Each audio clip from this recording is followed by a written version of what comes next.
Hi everyone. Today Salesforce Consulting and Admin Training Day 27. Let's see what are we going to learn today. We'll quickly go through the previous session. We'll talk about external lookup relationship, and then we'll talk about rollup summary fields and one of the use case. And we'll talk about the formula fields and how to edit the formula fields and how to create a date time formula fields and what is logical formula fields and what are the math formula fields and what are the text formula fields and what are the advanced formula fields. And then we'll have a homework and today interview question. So quickly, so what did we learn in the last class? Master detail relationship, Master detail this between the lookup relationship and master detail relationship, how to convert the converting lookup relationship to to master master detail detail, relationship. Observations of many relationship, hierarchical Relations of relationship. hierarchy master relationship. data relationship, hierarchical many to many. Hierarchical relationship, what is many to many relationship? Right. So today I'll just show you the external lookup relationship. So when you go to the any object, okay, go to the field relationship and click on a new. So when we click on a new button in the fields and relationship, we can see that there is one option called external lookup relationship. So basically this external lookup relationship is, this is similar like we need to have a two objects. If I wanted to implement external lookup relationship, that required two objects, one is a child object and another one is a parent object. But in this case, out of one should be external object. That means parent should be external object and child should be Salesforce object. So create a relationship that links the object to an external object whose the data is stored outside of the organization.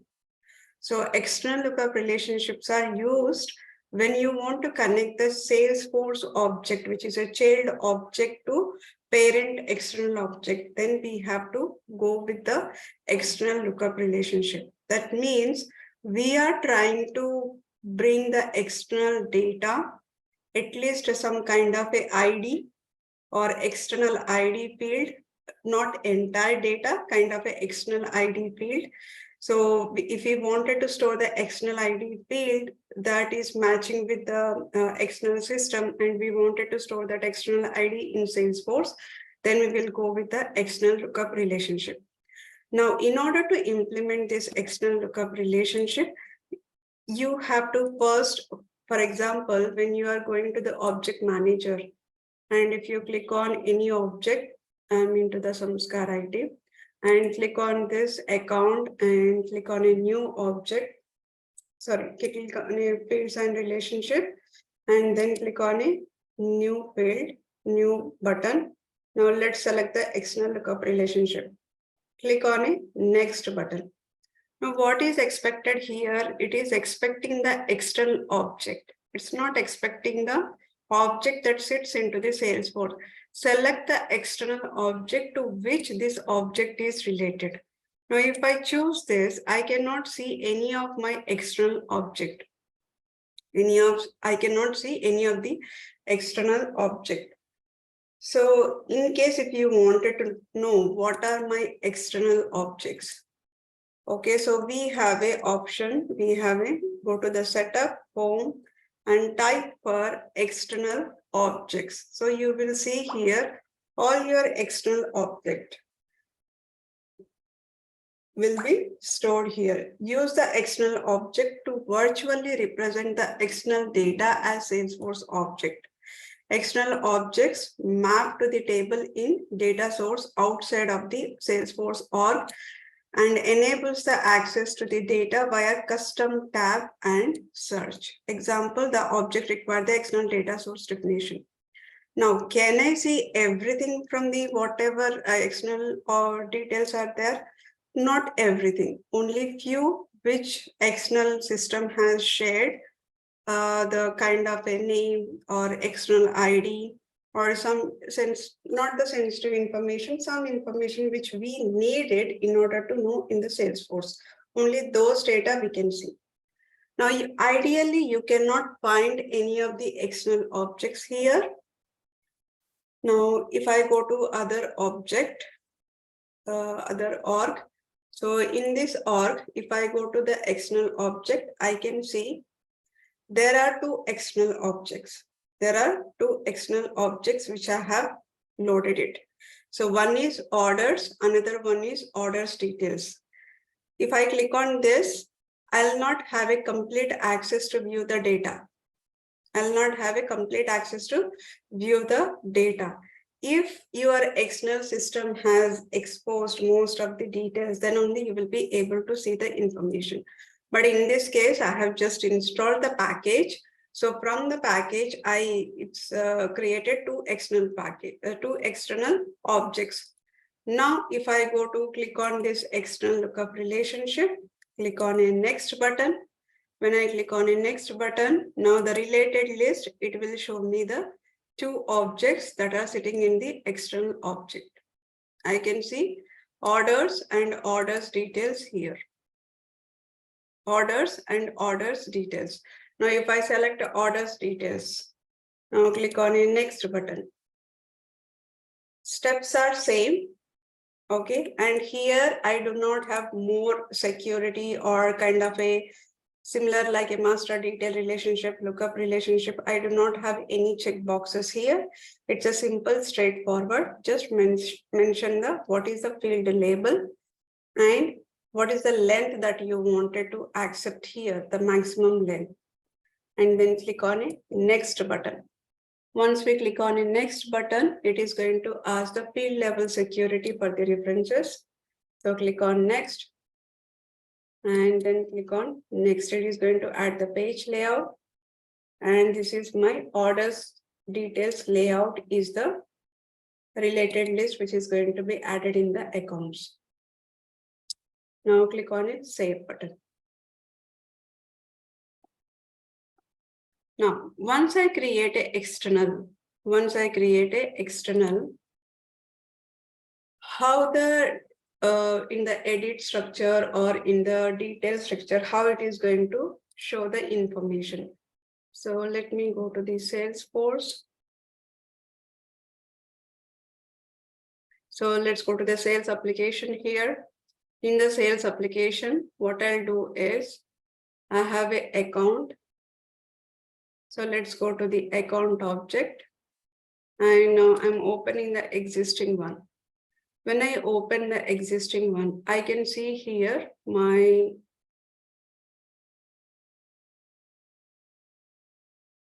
external lookup relationship. If it is an external lookup relationship, it displays like a different view. It displays like a, for example, if I go to the opportunity. So it's a lookup field.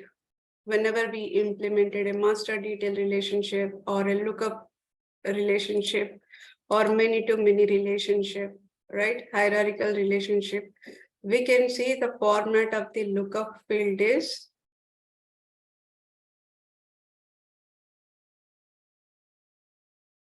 right. So like this, you will see, right? So like this, you will see this is the search account format will be there. But for external relationship, external lookup relationship, click on edit. What it is asking me to enter the number here. It is asking me to enter the number because we cannot link from the Salesforce to external object. I can only give the external ID field that matches with the external lookup, what are the external object is there, what are the ID which matches, that ID I can give here. So some ID similar like something, I'm entering and click on a save. I just randomly entered some number. So, okay, fine.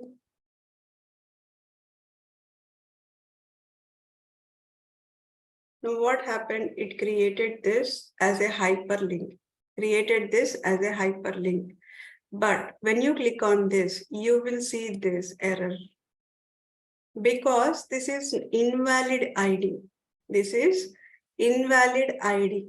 So if you enter something different value, which does not exist, because when you click on it, there is a API call that goes to the third-party system, and from the third-party system, it will give you some information which you can view, which the developer can view in the Salesforce.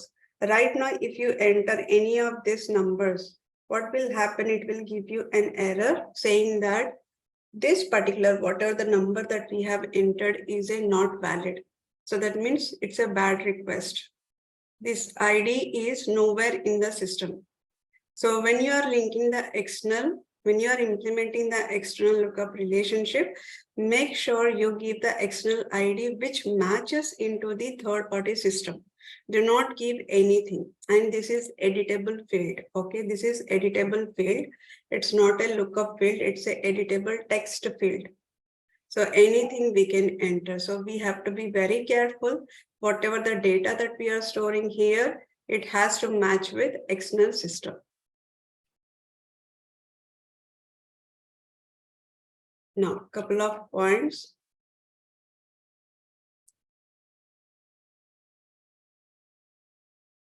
External lookup relationship.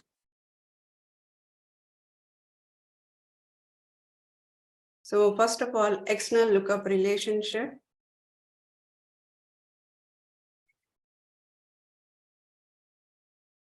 External lookup relationships are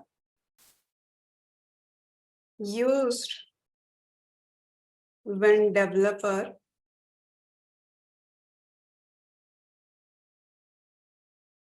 would like to connect child object of Salesforce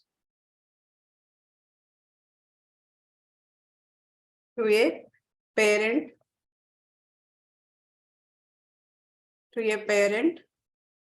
external object. If you have this scenario, you can implement. So child object of Salesforce is nothing but could be a standard object or could be a custom object. You can use anything. Custom object, right? So you cannot make external object as a child object, which is not possible. Now, so once we create an external lookup relationship, we have to, or developer has to enter the external ID, that matches with external object, right? Otherwise, if it is not matching,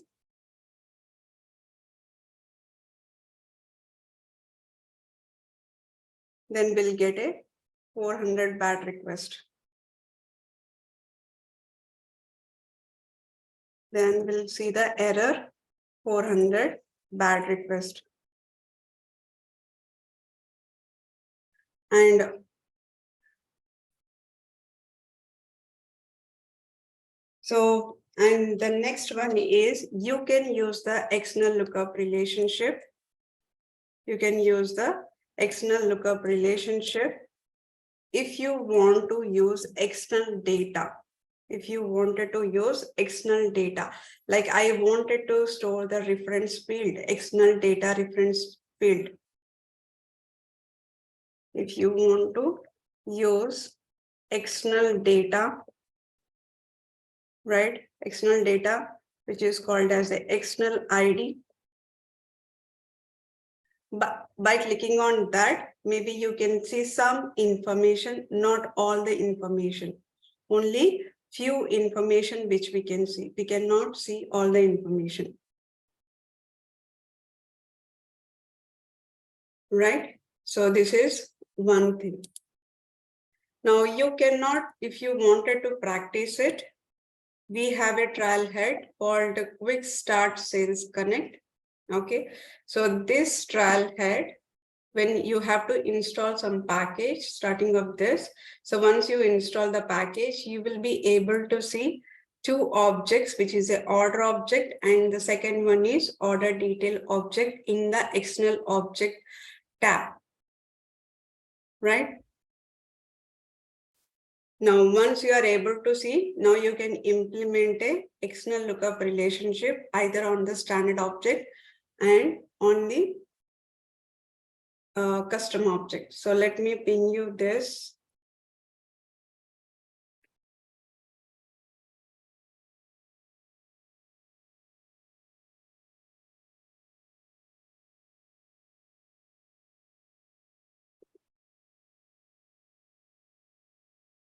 Fine. So that's about the external lookup relationship. Now let's go back to our slide. Swapna, Yeah. this the external lookup relationship, that table, okay, how do we populate the data in that table? Order or order details table. So Is right that now using I do not integration? have, yes, that is an Is that integration. okay, okay. So basically when we connect that, so you can see here when I hover that particular field, it is trying to connect, where it is. It is trying to connect the One Hub Hiraku app. So I have installed the Hiraku app, the objects which are there in the Hiraku app. So from there, I'm loading the external object into my system. So this is when I click on it, as soon as it stores the data, while storing the data itself, it is going to connect it to the external object. Okay. So that's the reason if you have a external lookup relationship fields on the object, if you are doing a data loading, through the data loading or through the workbench, if you are loading any data, usually if you have external lookup relationship, you might see a little longer. It might take a little longer to save the record, because while saving the record itself, it is trying to hit the API and get back whether the source mapping is ID correct or not, whatever the response is there. At the back end, the response will be stored here. It doesn't show on the front end, but the response is always shown always there at the back end. So as soon as I click on a save button, immediately it will go and hit the API.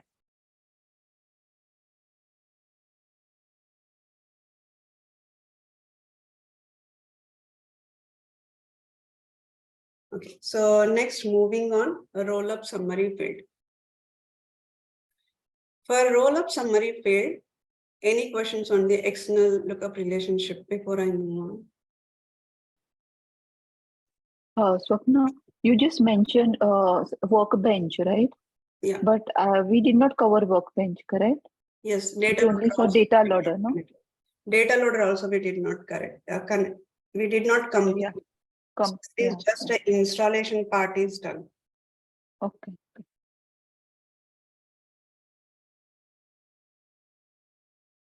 So we are yet to do data loader, workbench.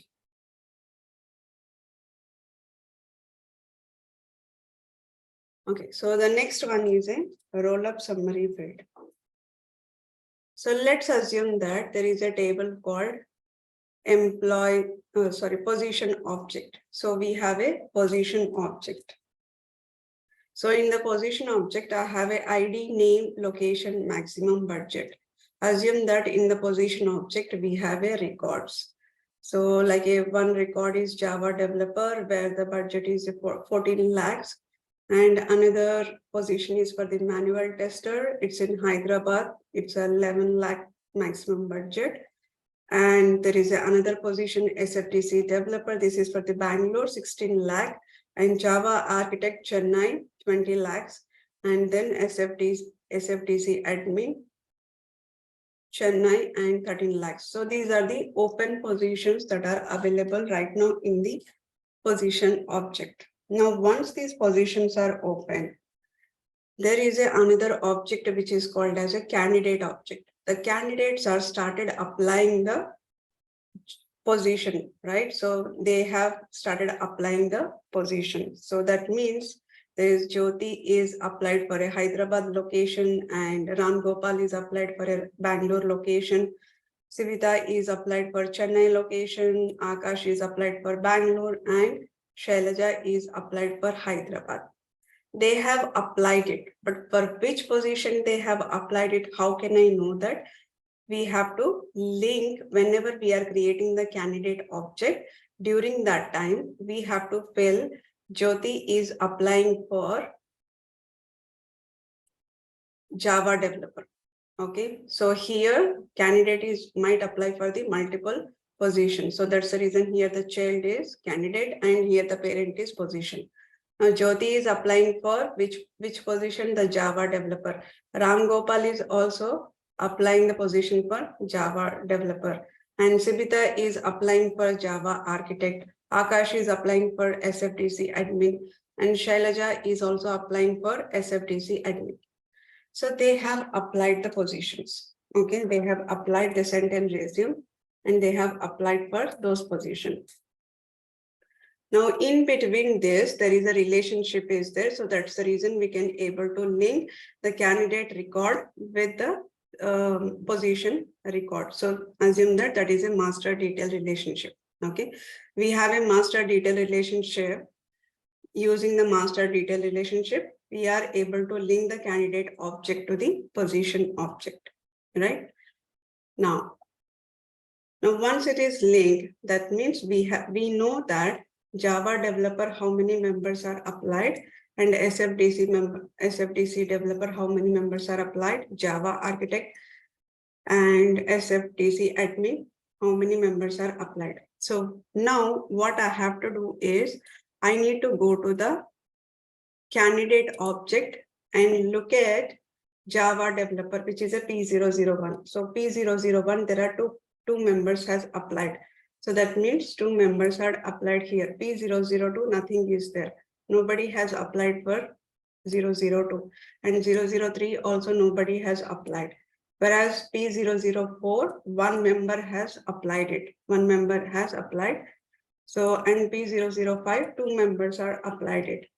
Now, this is easy for me to know for one position, how many members are applied. It is easy for me to know. But in the real time, assume that there are 10 positions or 20 positions are open. Okay. Or else let's take a scenario that they have created a 40 position. They have created a 40 positions. So there are 40 positions which are open. For these 40 positions, I have received 300 resumes. 300 resumes I have received. Now, in this case, that means for each 300 record, I have to go and check which position they have applied it and count that. And next one, again, go to the next record, count which position has been applied. So it's a manual step in order to know that out of 300, Java developer, how many members are applied, manual tester, how many members are applied, SFDC developer, how many members, Lightning, how many members are applied. It's very difficult to track. That is a manual steps which we have to do it. Lot of time it is going to take time. Lot of time is going to take time. Can we automate this automatically instead of me going into the 300 records and cross verifying that out of these 300 records, go to the each record and check which position they have applied. Instead of doing that, I wanted to do this automate. I wanted to do this as a automate. That means system should automatically check. As soon as I add a candidate record, system should cross-verify that this position is applied, this person has applied for which position. Automatically system should calculate that and place that number here in the position object. Place that number in the position object. So in order to automate that, in order to automate this logic, we have a concept called roll-up summary. We have a concept called roll-up summary. So roll-up summary is what it does. Basically, whenever you add any record in the child object and it will cross verify, this record is which object it is, like which record of the parent object it is connected, and it is going to calculate each one of them. If I add another one for the Hyderabad location P001, so immediately the number should be updated here. Immediately the number should be updated. So that means system is what I'm doing here. I'm not doing anything. Developer is also not doing anything. So system is automatically calculating on clicking on the save button on the child record. It is automatically calculating the count or calculating the sum or whatever the count are there. So which is calculating, and it is adding the number here. So that means there is no role of the developer here, because as soon as I create a roll-up summary, as soon as the developer creates a roll-up summary, now from that moment, system is going to take care for generating the value inside this field, generating the value in this roll-up summary field. And roll-up summary fields cannot be edited by anybody. Once I create a roll-up summary field, it cannot be editable by either developer or an admin or a user. Nobody can edit it. Everything is into the system handover. Now it's up to the system how they wanted to do it. So this is a system field. This is a system field, one of the system field. Like whenever we create an object, right? So there are 5 fields automatically created by the system. ID, name, and created by, created ID, last modified, right? These are the fields are system generated fields. Similarly, roll-up summary field also system generated fields, which we cannot edit while editing the record. There is no option to edit the roll-up summary. And now the roll-up summary, where to create it? Do I need to create it in the parent object or do I need to create it in the child object? Now, here the concept is one parent is connected to the multiple child object, multiple child records, C1, C2, C3, right? So like this, multiple records are connected. Now, I wanted to know for the particular position, because I am a HR. So as a HR, I wanted to know by just opening the position, I wanted to know how many members are applied for this position. If HR wants to know this, HR cannot go to the child record and cross verify how many are there. No, she cannot verify in the child record. We always has to create a roll-up summary on the parent object, because parent object, whenever you add this or delete this, something you are deleting it, or you are modifying the position here, whenever any changes are done in the child records, automatically your parent count gets updated. Automatically system gets updated the parent record. Parent record, it will update. For example, if I delete C1, before it has a 4 records. There are child records are 4 records. Now I deleted the C1. So immediately it will delete the 4 and it will update the count to 3. And if I change C2 to different position, C2, before it was a P position, now I change to P1 position. As soon as I change it, again the count is modified and it will show that there are 2 child records here. Now who is doing this calculation? This calculation is done by the system. This calculation is done by the system. Now system will take care of what you just modify whatever you wanted to do. Like you either add a record or you modify a record or you wanted to change the value. So whatever you wanted to do it, so you go ahead and save it. Don't worry about the roll-up summary field, because the roll-up summary fields are automatically taken care by the system. Now, while creating the roll-up summary field,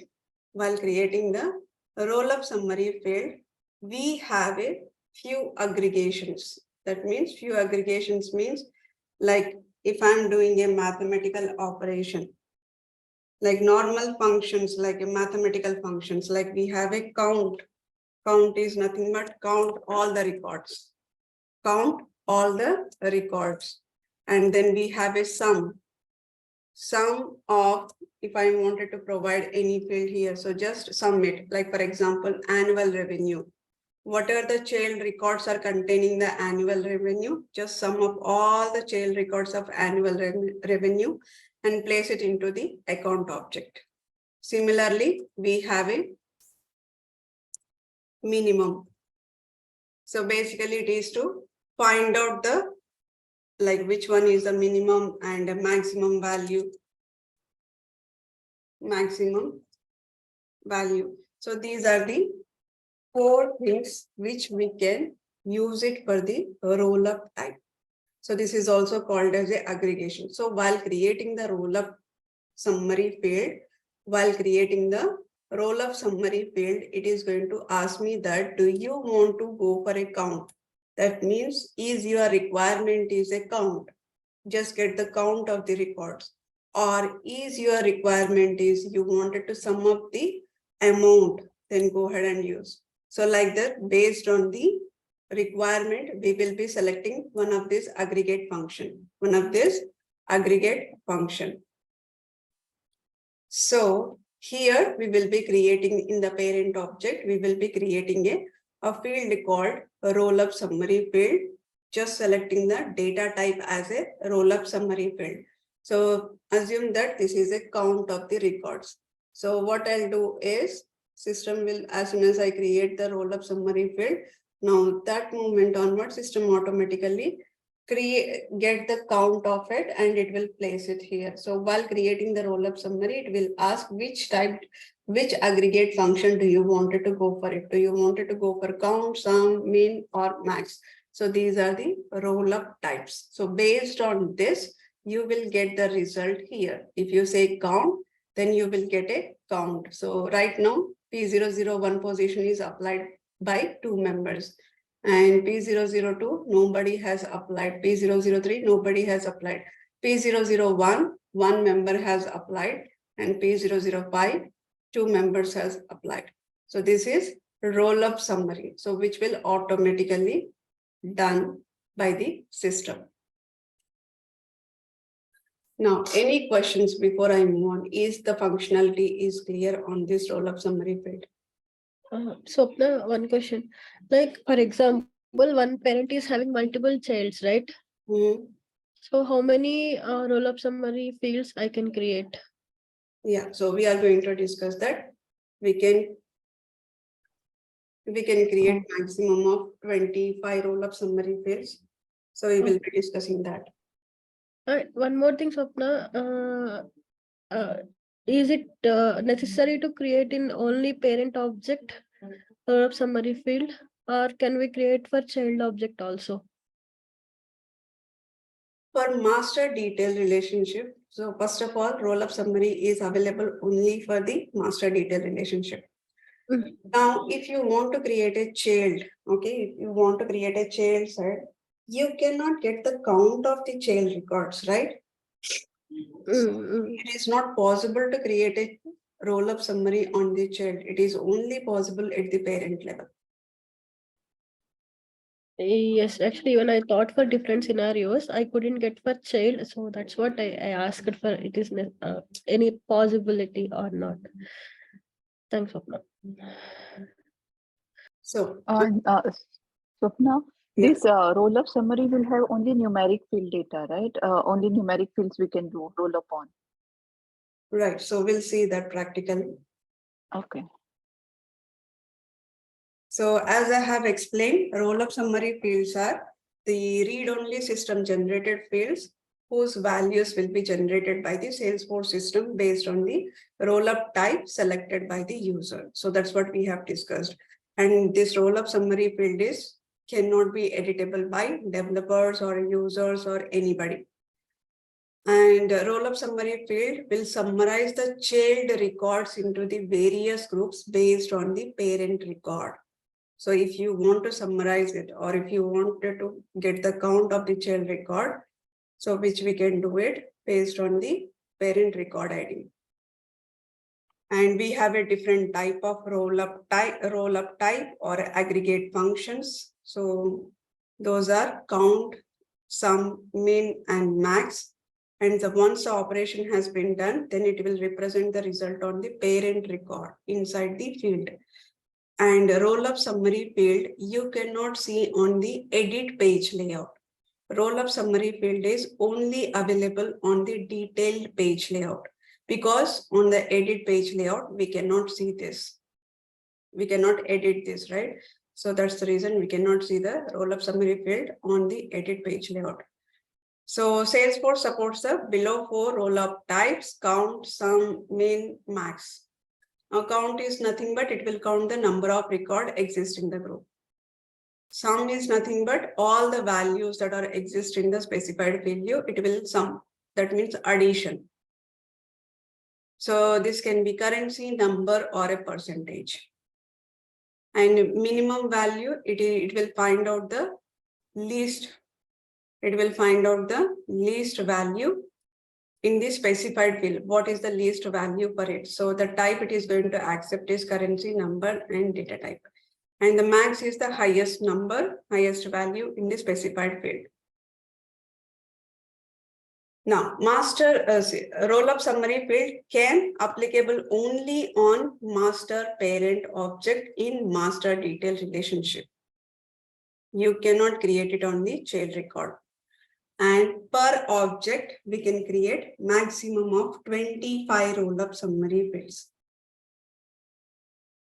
25 roll-up summary fields, that is more enough for real time. Now, let's see the use case. Configure the roll-up summary field to represent the number of candidates has been applied for each position. That means here I'm talking about two objects: candidates object, position object. So configure the roll-up field to represent the number of candidates. How many candidates are applied for the position on the position? So let's go ahead and see that. So here the parent object is position and the child object is candidate. So I'll be creating the roll-up field on the position object. In the position object, I'll be using the field name as a number of candidates, and roll-up type is count, because I wanted to know the count of the candidates. I wanted to know the count of the candidates. So let's go ahead and see that. Now let's go.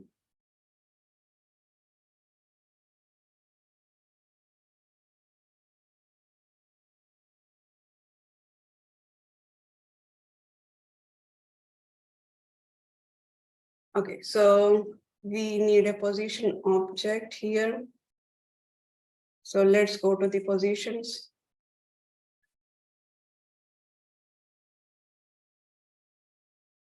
All positions. So we have a freshers, developer. Let me change this. So let's say that this is a Salesforce developer. Let's click on save. And let's change this one. Edit. Salesforce Lightning. Click on save. Now I have a freshers, Salesforce developer, Salesforce Lightning. Now I'll go to the candidate object. So we have candidates.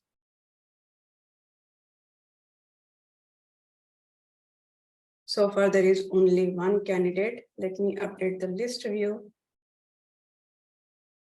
So reference ID, candidate name, and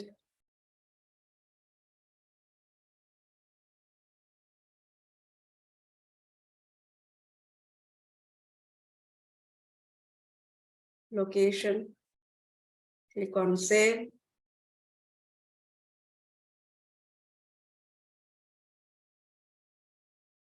I have a position object. So master detail relationship also already implemented. So inside the candidate, I have position. So from that, I can know that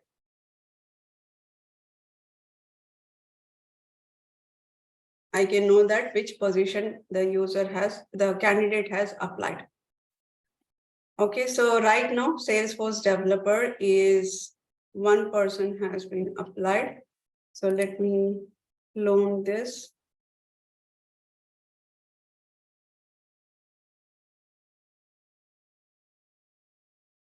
Let's create a few more details here. Let's say Rohit. Rohit is also applied. Save. So I'll click on save.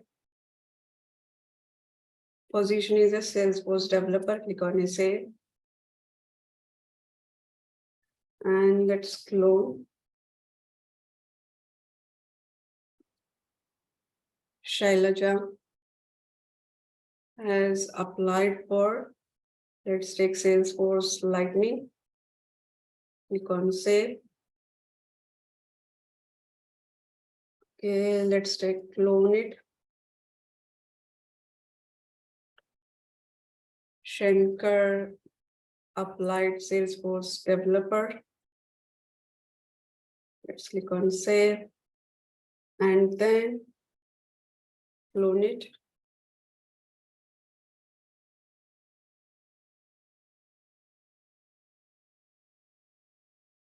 Jyoti is applied for freshers. So let's click on it, save. Now I have a records in the candidate.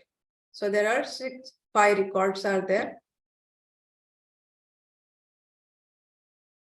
Right, so 5 records are there. These are the candidates which are applied for Salesforce developer, Lightning, and the fresher.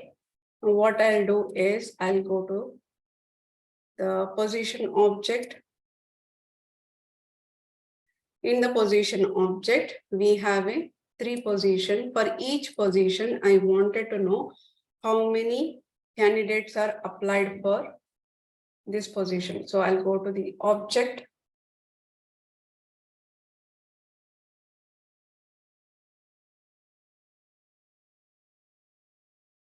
Fields and relationships. Click on a new button. And now here we have a roll-up summary, a read-only field that displays the sum, minimum, or a maximum value of field in a related list or the record count of all the record listed in the related list. Now click on it, next button. I'm creating the roll-up summary field.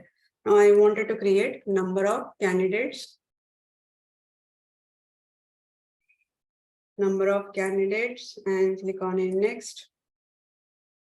Now, the third screen is going to ask me that summary calculation. Define the summary calculation.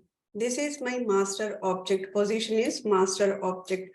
Summarized object. Which object of the summarize? So candidates. Candidates. As soon as I select the candidate, immediately this get enabled. So right now it is a disabled. As soon as I select the object, then it is getting enabled. Now we have 4 aggregate functions here. One is a count, which is nothing but it is going to do the count.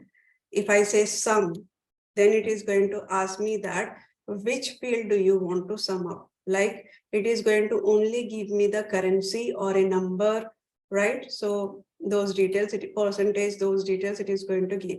So if you have any currency fields or a percentage fields, or if you have number fields, those fields are going to display here. So you can select this.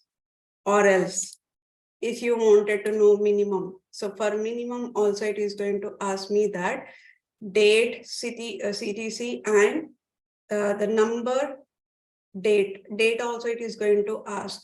So it has a currency, number, percentage, date, right? So these all are available for the minimum, and maximum also date, currency, number, and percentage, these are available. Now you can select any of this. Based on that, your rollup summary is going to work. For now, I'm creating the count. For now, I'm creating the count. Observe this filter criteria. Filter criteria. By default, it is always says that all the records should be included in the calculation. That means if I have within the parent object, if I have 5 child objects, if I have 5 child objects, then it's saying that whenever you are doing the count, include all the 5 records, whatever the records are there here, all the 5 records should be included. All 5 child records should be included whenever we are doing the counting, or a sum, or a minimum, or a maximum. Second one is only the records that meet the criteria should be included in the calculation. Now this is the second one is where I'm applying for a where condition. Where I'm applying for a where condition. Now I have a 5 records. I have 5 child records. Out of 5 child records, so that means pull all the child records where, if I say location equal to Hyderabad, where location equal to Hyderabad, only count those candidates. Only count those candidates. So that means I'm applying a where condition. So the second one is applying the where condition. I'm not going with the second condition right now. So right now I'll be going with the by default, whatever we have, include all the records for the calculation. Now click on a next button. Now from here, as usual, field level, security, and then page layout, click on a save. Click on a save. Now I can see that my rollup summary field is created. Which type it is? Rollup summary role type is count. Count of candidates. Now if I go to the all positions, let's go to the Salesforce developer. Number of candidates are 3. I cannot edit this. I cannot edit this. And if I edit the position, if I make any changes, I cannot edit. Even I cannot see that rollup summary field. I cannot see rollup summary field. Now, if I go to the related list, now I have a 3 candidates which are linked, 3 candidates which are there. So that's the reason it is giving me 3 numbers, 3 candidates are applied for Salesforce developer. Now, if I go to the candidates, okay, if I go to the candidates, and if I update anything here, let's go to the all. Now I'll change this Salesforce developer to Salesforce Lightning. I'll click on save. As soon as I click on a save, immediately my number of candidates will be reflected here. Before it was 3. Now the number of candidates are 2. Immediately it gets reflected. So if I delete any of the record, immediately it will go. Now if I change or if I delete this Salesforce record, so let's delete this, delete the candidates. Now once the candidate is deleted, now if I refresh it, now the number of candidates are 1. That means the system is automatically calculating the number of records. System is automatically calculating the number of records and placing the number here, placing the count here, placing the count, right? Now let's take another use case. So this time, configure the rollup summary field to represent the number of immediate joiners has been applied for each position. Number of immediate joiners. That means there is a notice period. In this notice period, Okay, so let me add an immediate joiner. So let's go to the edit object.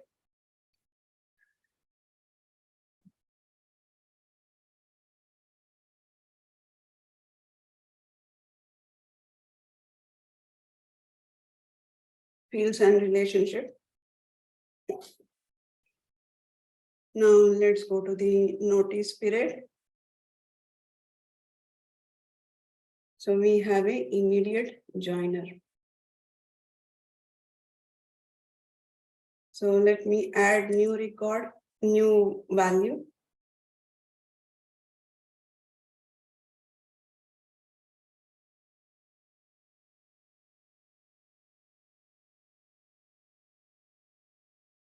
So I'm adding the new value in the notice period. I'm adding the new value in the notice period, which is immediate joiner.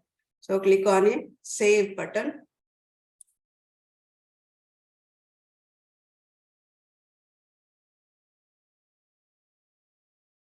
Now let me reorder.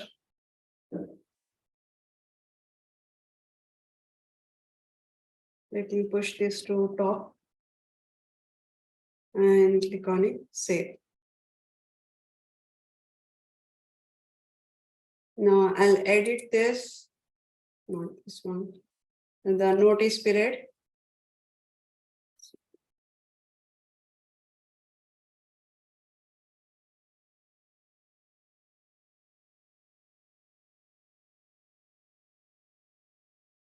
Okay, so I'll say that Ananya is immediate joiner and Rohit is also immediate joiner.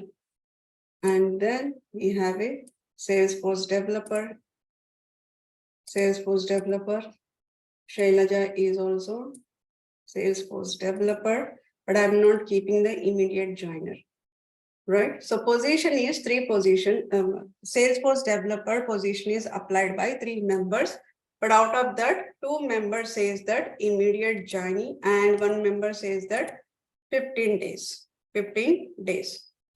Now let me go ahead and create another roll-up summary field in the parent object. Click on a new roll-up summary field. Click on a next button. Now this time, immediate joiner. Now click on next. Now candidates count. Now this time I'm going to apply the filter condition. The filter condition is I'm just interested only the people who are saying that notice period equals to immediate joiner. Only the people who are saying that immediate joiner, only I'm interested to those members. Now click on next. Click on next and save. Now if I go to the position record, we'll have another roll-up summary field, which is a immediate joiner.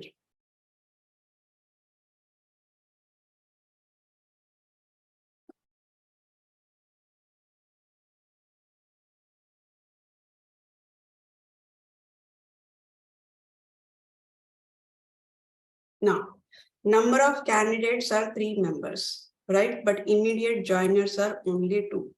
So here I have applied a where condition. What is that where condition? Notice period equal to immediate joiner. Whoever the immediate joiner it says, I'm just interested in that. So this number of candidates are who are actually total number of candidates are applied for the position. Now, any questions before I move on? Now, for example, right now we have implemented the roll-up summary field. So once we implement a roll-up summary field, now in case, if I wanted to change the relationship, if I wanted to change the relationship from the master detail to lookup relationship, it's not possible. There is no way to change that. It's not possible. In case if you want it, you have to delete the roll-up summary field here. So let me delete the roll-up summary field. But before deleting, any questions on this roll-up summary fields?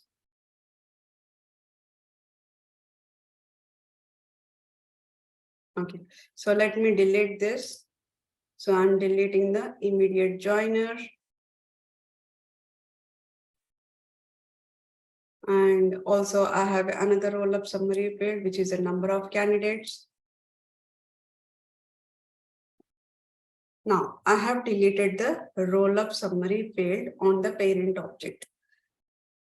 On the parent object, I have deleted it, but still I cannot see the button to change the relationship from the master detail relationship to the lookup relationship. The reason is when we deleted it, it's still sitting in the recycle bin. It is still sitting in the recycle bin. When I say recycle bin, not that recycle bin here, not the recycle bin here. So if you go to the recycle bin,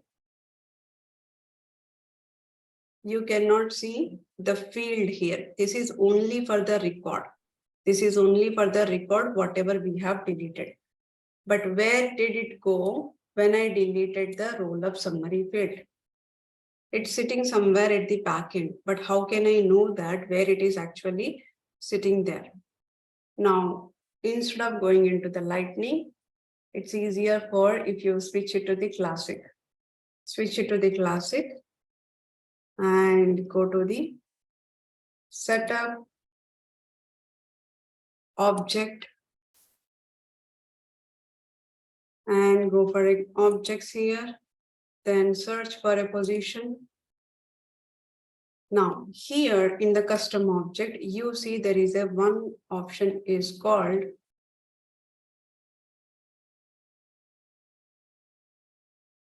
deleted fields.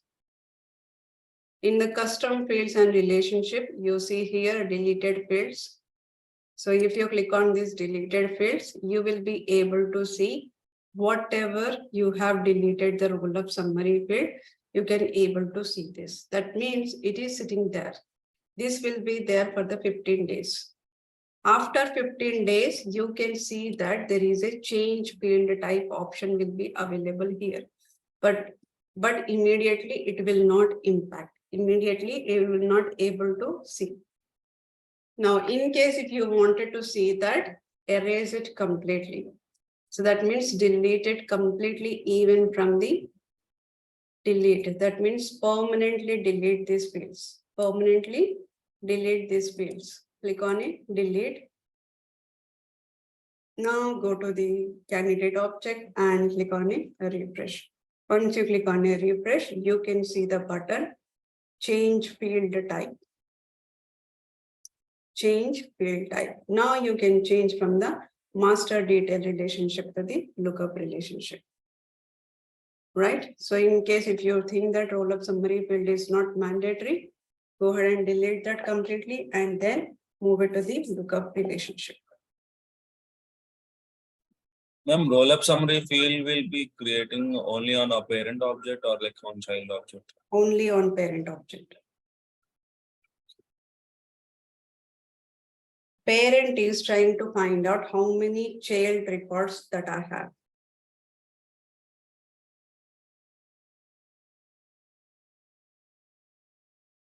Ma'am, can you use it in a real-time scenario? Yes, real-time scenario is this. For example, let's go to the account. So in the account, we have a field. Okay, so account is linked with opportunities.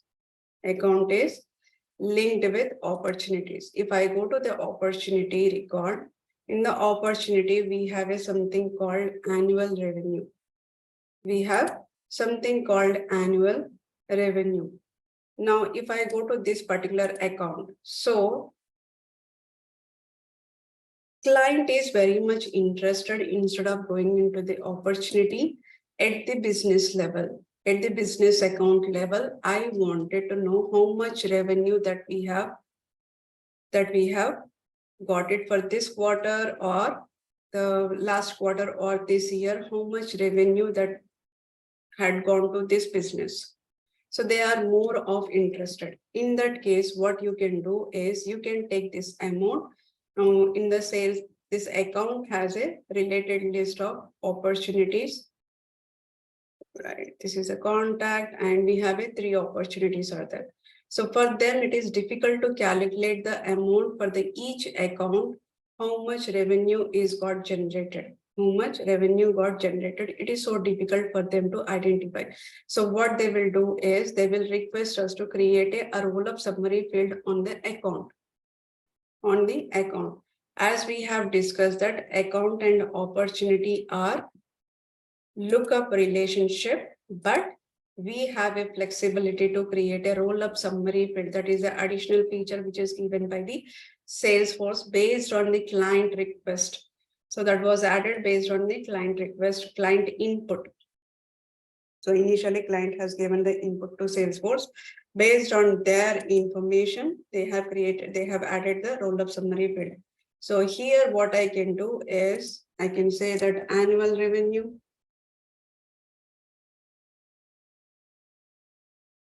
So for this annual revenue, they wanted to know that, okay, so there are multiple objects are here, the child objects. I'm interested in opportunity. This time I'm interested in sum. So when I take a sum, we have a different number field, percentage fields are there, but I'm interested in amount. Now take all the record, calculate all the amount, click on a next.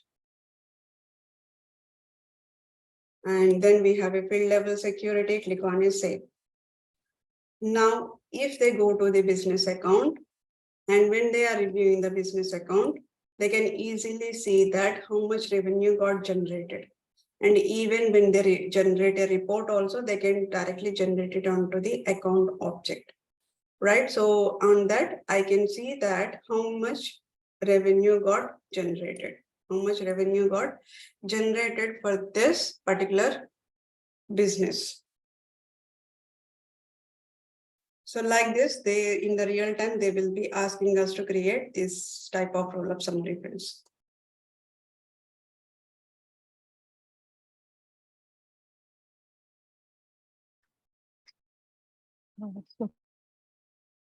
Yeah. Yeah. I had a doubt regarding a lookup relationship. Can I ask now or later? Let's take it up later. Okay.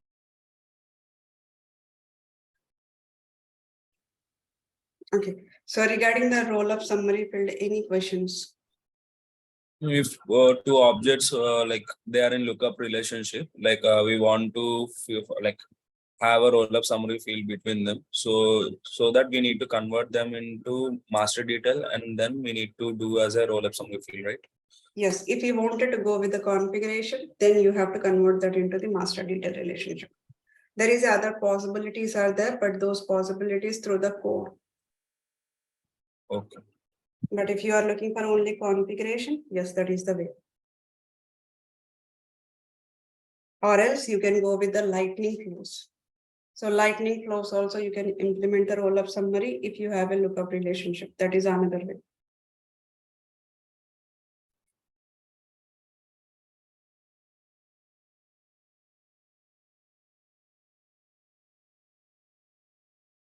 In the same way, like how we have calculated for account opportunity, like if you want to do for account contact, so in this way we need to do, I mean, like in this way, in the sense, like we need to convert this into master detail, and then we need to create a roll-up summary field, right? So here, account and contact, you cannot see that it is a lookup relationship when you go to the object. So first of all, are you able to see here? So let's go to the contact object.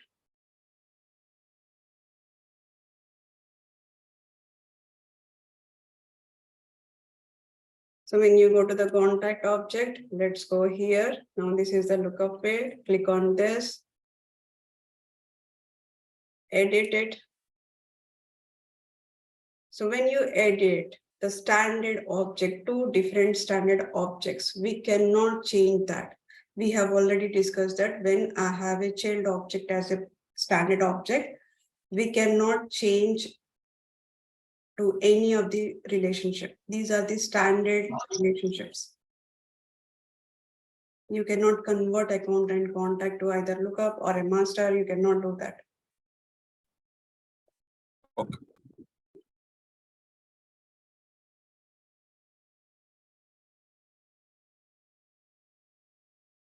Okay.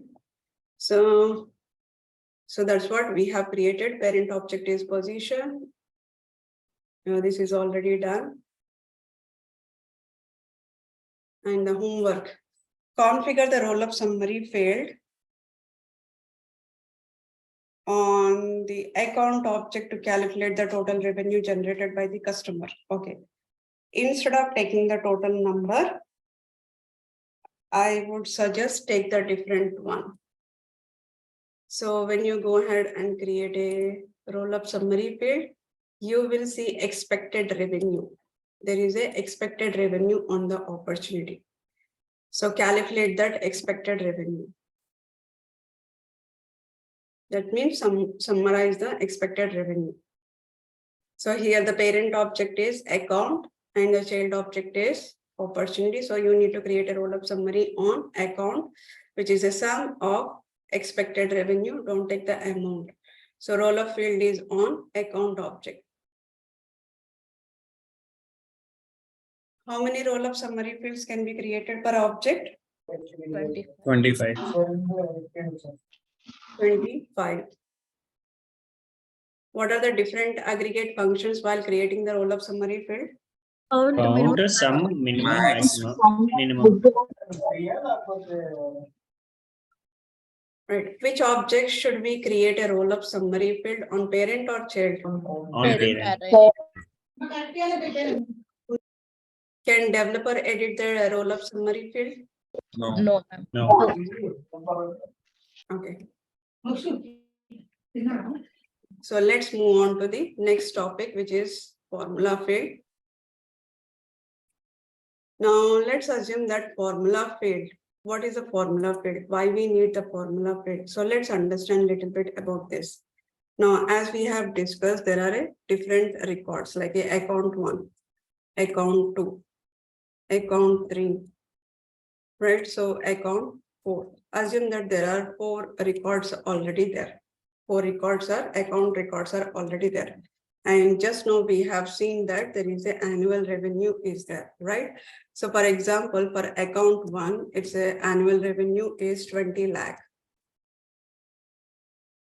right? And then account 2, we have an annual revenue is a 5 lakhs. And account 3, see, assume that account 3 is from last year or from last quarter, they got the 8 lakhs revenue it got generated. For account 4, assume that 15 lakh revenue got generated. Now, this is for each business. This is for each business. Now, whenever it is generated, like yearly, this is the revenue that got generated. On this revenue, definitely every company or every account or every business have a certain things called as a tax. Even for our salary also, there is a tax will be applied. Tax will be applied. So let's assume that this is for yearly account 1 got generated the revenue called 20 lakhs. So on top of this 20 lakhs, they have to add a service tax there. So assume that service tax is 5%. Service tax is 5%. So based on this 5%, so 5% means I need to take the annual revenue, which is at 20 lakhs, annual revenue, which is at 20 lakhs, and multiply with the 5 because my service tax is 5% by 100. So these things which I need to calculate for each one, because I need to understand what is the net salary, net revenue. So this is the annual revenue. This is annual revenue, which I'm aware of it. But out of this annual revenue, we know that there is a tax has to be applied. But if we wanted to know out of this tax, excluding the after tax deduction, how much is the actual net revenue? Similar like our salary. Whatever we are getting the salary, based on the salary range, there will be certain taxes will be applied every year. So that means on my annual salary, whatever the tax that needs to be there. So if I exclude it, I can know that what is the net salary out of it, right? So this is what I wanted to find out with. This is what I wanted to find out. Now, if I wanted to know each account net salary, that means as I did here, 20 lakhs into 5 by 100. Similarly, 5 lakhs into 5 by 100. Similarly, 8 lakhs into 5 by 100. 15 lakhs into 5 by 100. So like this, I have to do it, all the calculation either in the Excel sheet or somewhere, right? So I need to export this, all the account data with annual revenue, and I need to add another column, tax, and then I need to calculate for the each record, what is the after tax deduction, what is the amount which we are getting it, actual revenue, how much we are getting it. So that is a time consuming. In case if I wanted to do this automatically without spending much time, I wanted to do this calculation. I wanted to do this calculation automatically. In order to do this calculation, one way is we are going to use the formula field. This is one of the scenario. This is one of the scenario. For this scenario, this kind of a scenarios, we will be using the formula field. We will be using the formula field. In another way is, I can say that if there is another scenario, okay, so if my annual revenue is greater than 10 lakhs, that means this customer is a let's assume that VIP customer. Instead of 10 lakhs, let's keep it as a 90 lakhs. So this customer is a VIP customer, right? So if it is a less than 90 lakhs, that means a normal customer. If the annual revenue is less than 90 lakhs, means it's a normal customer. If I wanted, this calculation also needs to be done. This is also can be done using the formula field. This is also can be done using the formula field. So while creating the formula field, I need to specify the data type called formula field. So I need to specify the formula field here. So data type should be the formula field. And formula field is also read-only field, system generated. That means once the developer creates this formula field, whatever the changes are happening on the source field, that means there won't be an edit option here. That means this formula field, I cannot see on the edit page. No, I cannot see on the edit page. Only this will be visible on the detail page. Developer cannot edit the formula fields, Now, if you want, this should be changed. Like for example, right now it is showing as some amount. Now I wanted to change the formula field. If you want to change the formula field, update the source field here. Which are the source field is there. So in this case, source field is annual revenue multiplication of 5 by 100. So this is my formula here. So here source is annual revenue. So go to this particular source field and modify that automatically. My formula fields gets updated automatically. So this cannot be edited or this cannot be modified. If you want to change anything on the formula field, update the source field. And we can create as many as formula fields. There is no limitation for this. There is no limitation this. So whatever we are changing in the source field, everything is system is going to take care of it. We just need to provide the formula here, kind of a formula. So similar like in Excel sheet, if you wanted to add sum to numbers, right? or if you wanted to subtract it, you will add some formula in the Excel sheet. Similarly, here also you are adding a formula here. So when you add a formula, automatically system will take care of while saving the record or while updating the record, whenever we are changing the source field, whatever we are doing it. So this can be automatically taken care by the system to update the formula field, to update the formula field. Now, formula fields are return types are, formula field return types are, you can return the formula field with the number. You can return the formula field with the checkbox. That means return type can be the checkbox. It could be a percentage. It could be a percentage. It could be a currency. The formula field result can be a currency. Formula field result can be a text. Formula field result can be a date data type. Formula field result can be a time data type. And formula field result can be a date time data type. Date time data type. Date time data type. So here the result will be, formula field results will be any of these 8 fields. You can get the result in the numbers data type, in the checkbox data type, in the percentage data type, in the currency, text, date, date time, time. Any of this you can use it.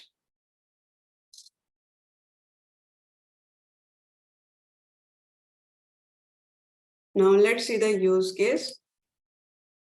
So create a formula field on account object to calculate the 5% of annual revenue as a service tax. Okay. So condition which I'll be mentioning, annual revenue multiplication of 5 by 100. Now let me go to the account object.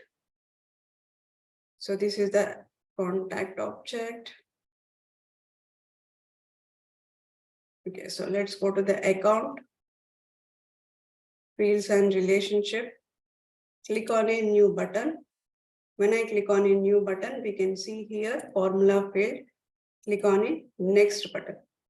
Click on next button. So the field which I am planning to create it is service tax.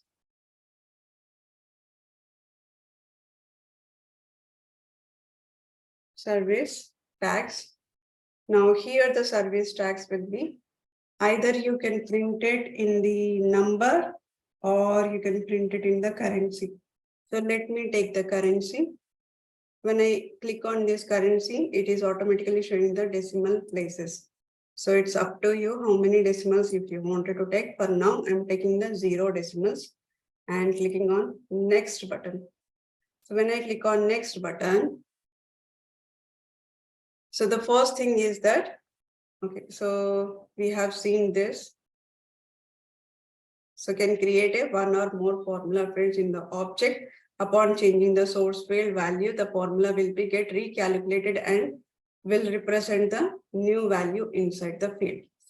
So while creating the formula field, we have selected the type called formula.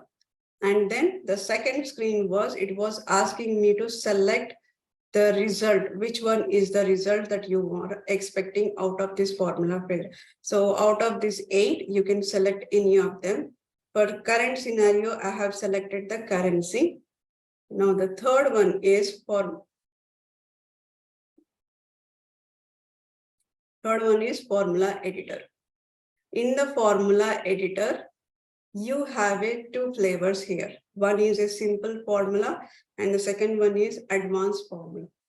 First one is a simple formula and second one is advanced formula. So that means if you open the second screen, right? So this is what you can see. In this here, you will see here two tabs. So one is a simple formula. That means you will not have any of this like a functions, right? It's a simple straightforward formula. You can directly enter here some information. And the second one is advanced formula. When you click on the advanced formula, what will happen is, so you can see the functions, insert field, insert operator, and this one, the red highlighted one is a formula editor. That means here you will be writing the formula. Here you will be writing the formula.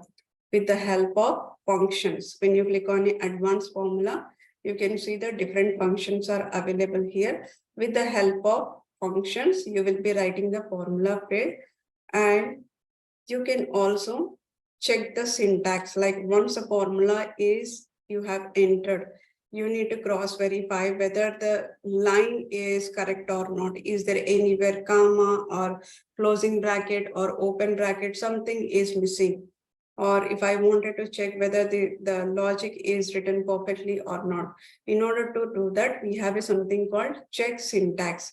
So once it is check syntax, then you can see, or if you wanted to insert any operator, it's like a mathematical operators, like a plus button, minus, subtraction, multiplication, mathematical operators in case if you wanted. So if you select it, it will place it into the formula editor. And below you have a description and the help text. So this is normal. And there is an insert field in case if you don't know the API field name. In case if you don't know the API field name, then what you can do is you can click on this insert field. You can click on this insert field. By clicking on this insert field, you can see all the field details. So this is the enter formula screen. Now, if you see here, simple formula. So simple formula does not have any functions, and insert field is also not there. So it is like you can use any of these three, and then you can insert these fields. That's all options we have. This is simple, straightforward formula. If you go for an advanced formula, so what we'll have is here you have a different functions, and you can insert the field, insert operator, and the check syntax, right? So if you click on the insert operation, all the mathematical operations will be appearing here. And in case if you wanted to insert a field, for example, you don't know the fields that are exist in the account. So in that case, you can click on that insert field, click on an account, you can cross verify which one do you wanted to use. For example, I wanted to check industry. So insert it. So what will happen? It is going to insert the field. It is going to insert the field. Right. So in this scenario, what are the cases there? The use case is we are trying to identify the service tax.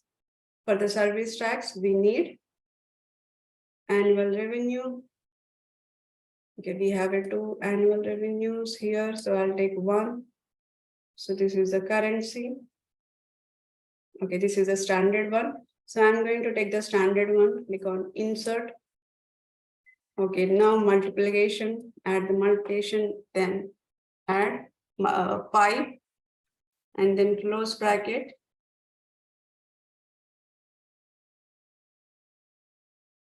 By 100. By 100. So if I click on it, check syntax, it is going to refresh the screen and give me that if there are any errors here. Okay, if there is no errors, it will say that no syntax error, merge fields or functions. Right? Now, these are the different functions which we have. Now I'll come back to these functions. Now another one which we have a blank field handling. Right? So this is, remember, blank field handling. This will be useful for two functions. Okay, so I'll talk about that during that time. Now let's go ahead and create it. Next. So click on it, next button. And as usual, this is the field level security. And this is the 5th screen page layout. Click on it, save. Now if I go to the account, and we have a field called service tax. Let's go to the all accounts here. Now let me modify the select field list. Let's say annual revenue, and then I'll add both of them. And then we have, which one we have created? Service tax. Service tax. Click on save. Right? So it is taking care of this. What are the standard field is there? The standard field it is checking. Select field list.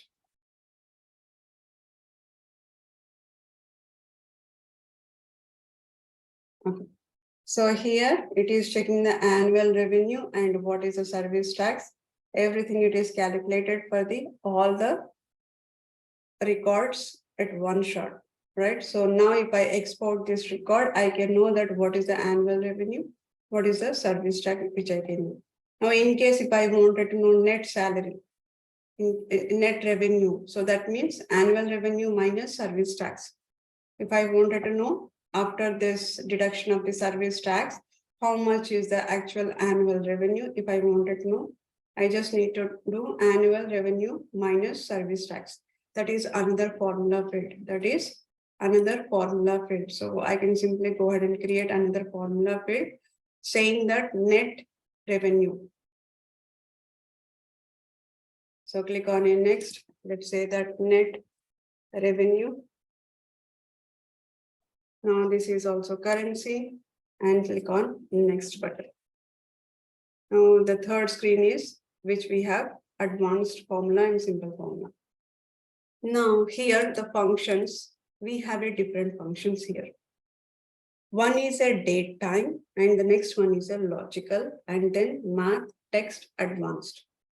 We have a different functions, right? The functions are first one is a date time, logical, math, text, advanced.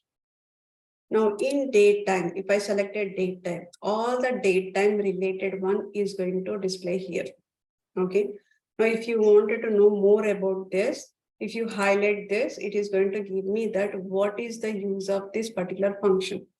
What is the use of this particular function? So I have just taken randomly few functions. Okay, you can identify most of the function. For example, add months, right? So for the add month, what it is going to do is returns the data, a date that is indicated. So for example, if I'm giving here 21st March, so today is 21st March. So 21st March, and if I say number is a 4, that means take the date, take the current month and add the whatever the number is given here. That means if I add month admission date, today is my admission date, and add 4. That means if today is my admission date, so at the end of this result, I'll get it as a November 1st, 2023. November 1st, 2023. So that means if it is a July 1st, if I am adding the 2023, that is the admission date. Then from that date, it is going to, from that month, it is going to calculate next 4 months.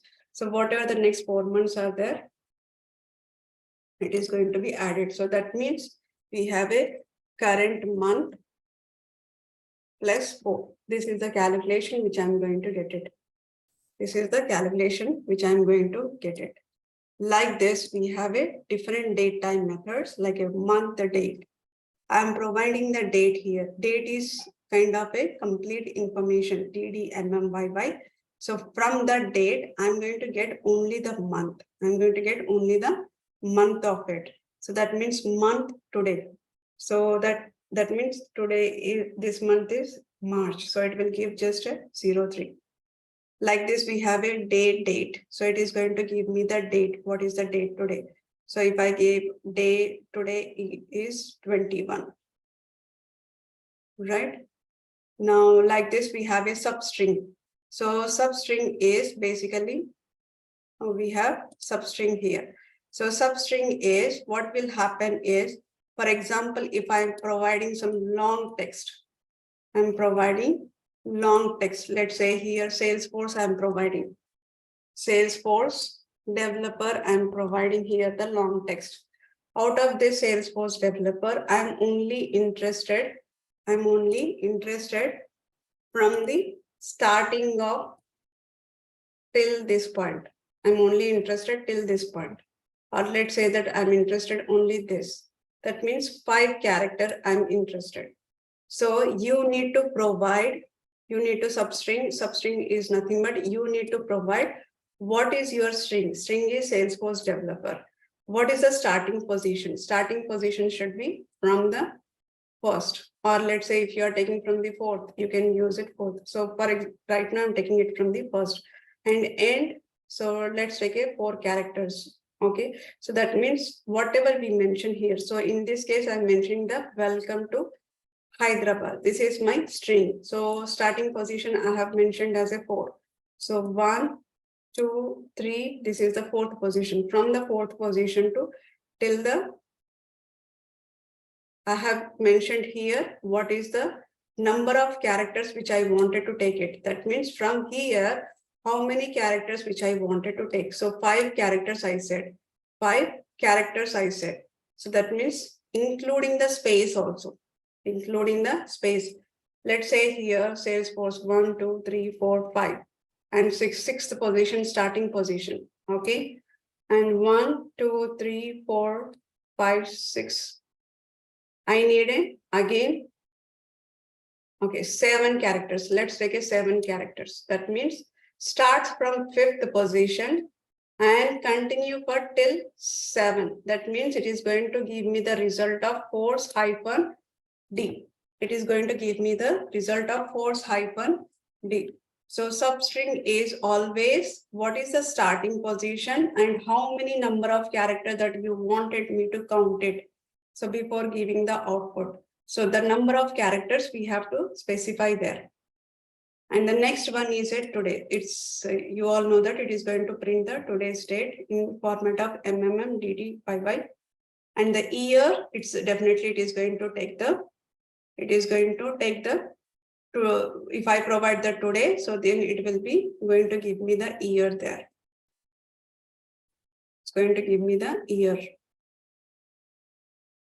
So like this, we have a different date time methods, like a add months, date time value, date time, and day of year is ISO week. ISO is week is basically taken as the ISO standard. So based on that standard, it is going to give you the what is the week of it and what is the year and what is the today's, if you wanted to know the today's date and what is the weekday.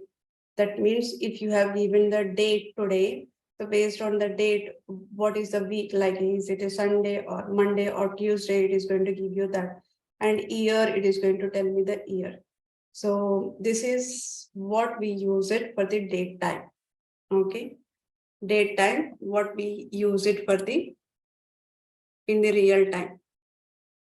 So most of this we will be using, like in the real time, we will use the date time value, and date value, date, and I think day, we do not use it. Yeah, we use it day. So date time value, date value, day. And sometimes we might use it now function. Now function is basically, it will give date and time both. Returns the date time representing the current movement. So it is going to give you the complete information. And right, these are the different functions which we have. Now let's go to the logical. Logical is having a different, it is also similar like a mathematical. It is also having similar like a mathematical.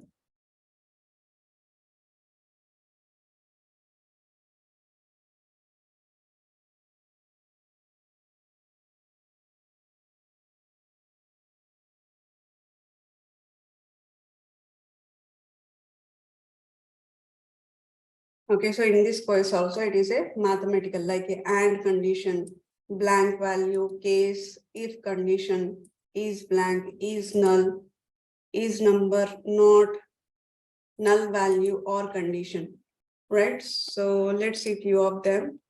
So logical format is blank. Is blank is basically determines if the expression has a value and it returns true when there is a no value. When there is a no value, it returns true. When there is a value, it returns false. That means when there is a no value, that means it is a blank. It is a blank. That means it is true. If there is a value, no, it is not a blank, false. Example is blank patient information. If there is a patient information, then it will return the output as a false. If there is no information, then it will say that is blank. And is blank can be used it for the text data type, or a number, anything we can use it for the is blank. So if there is no string value, it will give you the true. If there is a value, it will say false. And there is another one which is called as a ABS field, ABS function. So ABS function is nothing but absolute function, similar like a mathematical or whatever we are giving the number. So it is like if I'm giving the minus 45.345. So it is like 45.345. So if I say here, okay, absolute function is different place. Now the next one is a is null. Now we are clear on the is blank. Now it is a is null.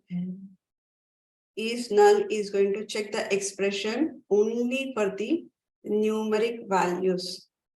Is null. If the expression is null, then it will return true. If the expression is not null, then it will return the false. So for example, if you take a is null patient information, it will return the false. Because is null doesn't work for the text. Is null doesn't work for the text. And by the way, is null is a deprecated. It's no more, Salesforce is no more supporting the is null. But if you have any existing logic, which is with a project, which you have implemented long back with the is null, you can continue with the is null. There is no issue with that. But further development, if you want to go for it, you have to always go with the is blank instead of is null. Because is blank is going to take care of is null also. Is null is only restricted to the numeric, is blank is restricted to the, is blank is for text as well as the null, both of them. Number, text, date, time, date, everything it is going to work. So is null has the same functionality as is null. Also, it is extended to support the text field. So do not use the is null further going on because that is deprecated for now. So you might see some point of view is null will be going out. So is blank, start using the is blank. Now let's see how the differences between the is blank and is null. Because I see that a lot of confusion between the is null and is blank. So let me show you one simple scenario here. Okay, I think this is we are creating for the .NET revenue, right? Okay, let's go back to the previous. Okay, so now I'm creating it for the is blank. Is blank. This is blank is for, let's go with the text. I'm checking it with the text. Is blank for text. Now I'll take the output as a checkbox because the return value is whether true or false. Return value is true or false. Let me go to the different object. Let's take the patient. So in this patient, let's go ahead and create, click on new. And let's use the formula field, click on next. Is blank text. Now I'll use the checkbox. Checkbox is the calculating the Boolean value. Click on next. Now, what I'm going to do is I'm going to use the logical here, click on is blank, and then click on the insert selected function. So what will happen? It will insert the function here. Now expression here. So the expression what I'm going to check is a particular field, text field. A particular text field is blank or not. So this is the patient information, type is a text. Type is text. So I'm taking the is blank patient information. Is blank patient information. Click on checkbox. This check the syntax. So there is no issue here. Now, right now, observe this, is blank patient information. This is for the text. Now, if you look at here, if a formula field reference any number, currency, or percentage field, specify what happens to the formula output, their value or the blank. Now, in this case, we are looking at the text. Is the text is available here? Text is not available here. It says number, currency, percentage field, right? So when we come to the number, that time we'll talk about this. So now I'm doing the is blank, patient information, click on a next, and click on next, field level security, click on save and new. What? Because I'll create another field, formula field, click on a next. This time I'm going to create a is null for text, is null for text. Now click on a checkbox. Now click on a next button. Now in this case, I'll use the logical function as a is null. Click on a insert selected. Now use the expression here. Expression is same field which I'm going to use it, patient information. Click on insert. Now, as per whatever we have understood, is null is going to support the numeric field. But what I'm taking here, I'm taking the text field. I'm taking the text field. So let's see this. Check the syntax.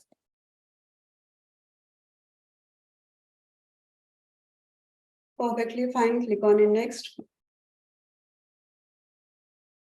Now click on next. Click on save button. Now let's go to the patients object. Now if I go to the patients object,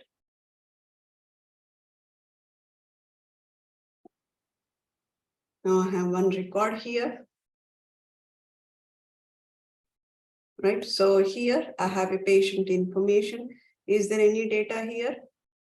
There is no data here, right? So it says is blank, text is true.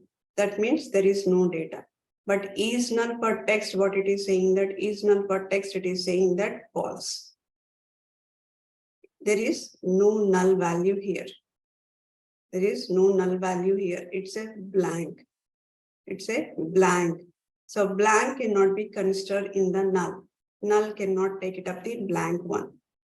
Null cannot determine if it has a blank information, it cannot identify that. So as soon as I say patient information,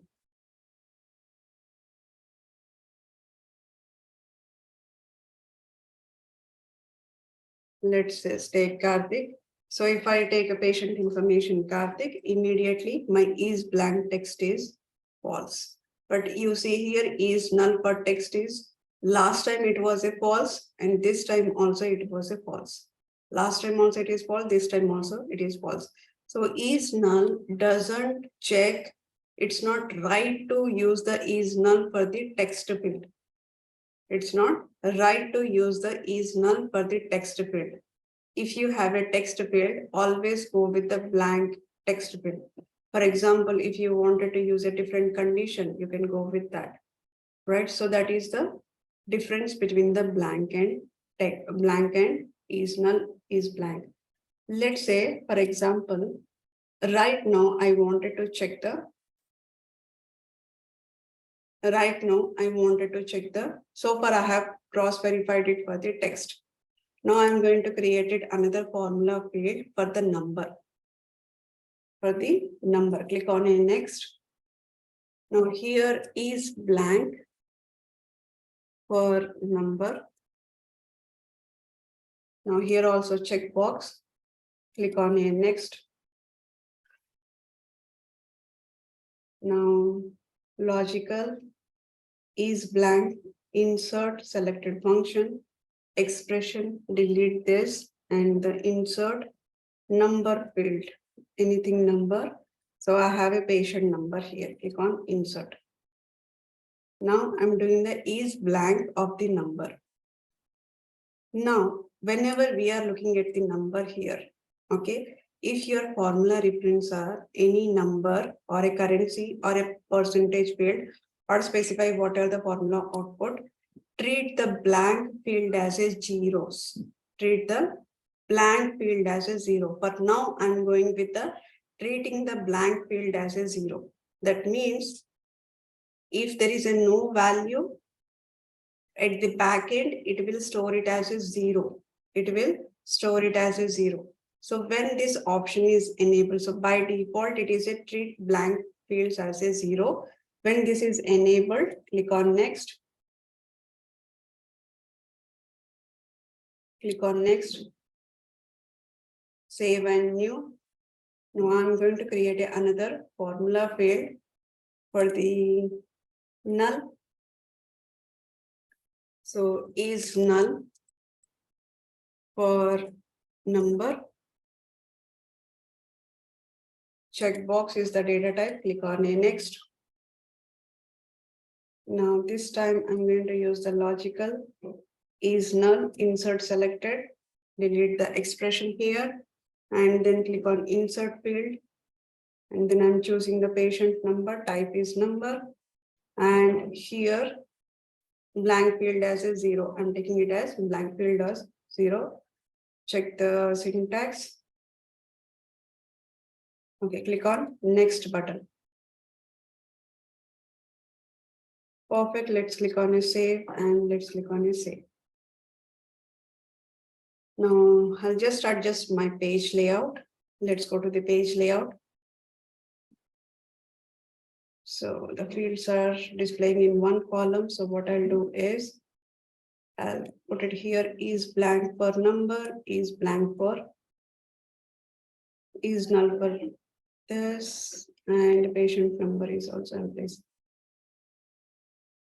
Okay, so let's save this. Let's go ahead and refresh.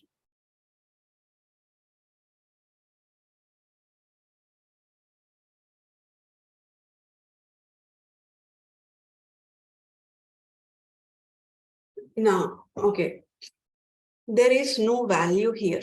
It's a blank. When it is a blank, it converts into the zero, right? So that means blank is thinking as is blank is actually when there is a no value, it should say true. Is null also, if there is no value here, it should say true. Because it's a blank, or for the number, it's a null. So it should say true. But what is happening here? I can see that is blank for number and is blank for is null for number, both are false. So what will happen if I select a number? Let me give some patient number here. Let's click on save. Still, it is a false. Why? Because whenever there is no value, there is at the back end, it is storing it as a zero. It is storing it as a zero. Whether you enter a data or don't enter the data, ultimately there is a value behind that. So that's the reason every time for the number, it says that false.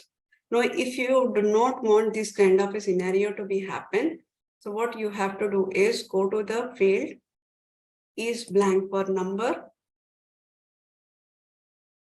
and then click on edit. Change the option here. Treat the blank fields as a blank only. Do not treat it as a zero. What are the blank fields are there? Let's treat it as a blank itself. Click on save. Similarly, for the is null,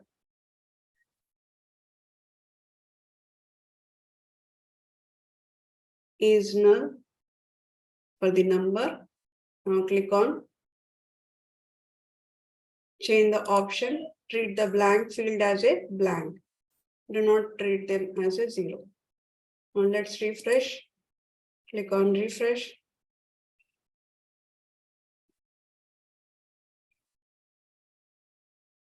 So now if there is no value, both are saying the true. That means there is no value there.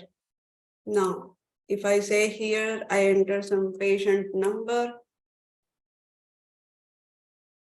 If I enter some patient number, click on a save, both will say false. Why is blank is also performing similar like a is null? Because is blank is having a same functionality of is null. Same functionality of is null. So better use is blank instead of a is null. Now, in case if they are asking a differences between the is blank and is null, just say that is blank determines if an expression has a value. That means it will return true if there is a no value in it. If there is a value, then it will return the false. Is null is basically it will return true if it is a null. And if there is a some value is containing, some number is containing, then it will say false. If it is a null, then it will treat it as a true. And is blank supports text field as well as the number field. And text field is never null. So using the is null function with the text field always returns the false. So you will always see if you are using the is null for the text data type, it always return the true. It doesn't return the, it always return the false. It doesn't return the true. Now, the third one is numeric field is blank function only returns true if there is a no value. So that means is blank is also working for the numeric, and it will check if there is no value. That means it is configured as a treat the blank field as a 0. If you have checked that checkbox, then it will return if there is a no value is there, it will return as a true. If there is a value, then it will return as a false. So is null is supports only numeric field. So if you say these three differences, that should be all good. It should be all good. Now, in the real time, why we use a is blank? Is that the one we use is blank? No, in the real time, what we will do is we have a certain conditions, we have to check it. We have to check certain conditions. For example, let's edit this. I'm editing the is blank. Now here I have a field. Now I'm going to cross verify here. I'll say that if there is a value, if there is a value,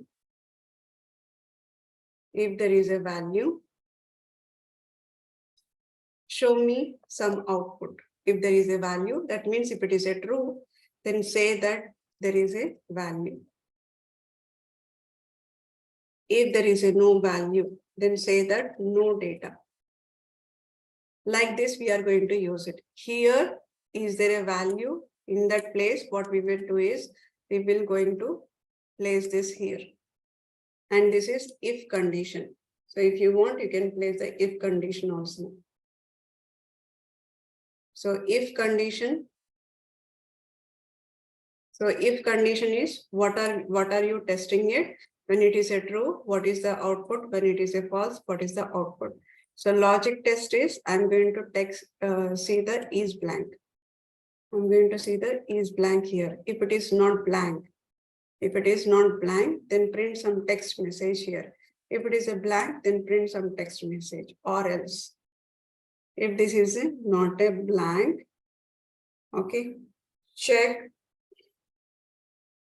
Okay, I do not have any other fields.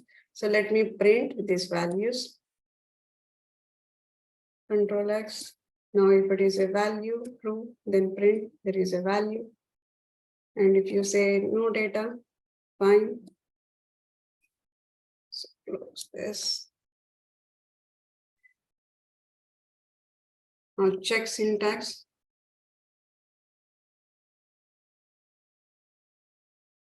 Formula result data type text incompatible with data type true and false. Okay.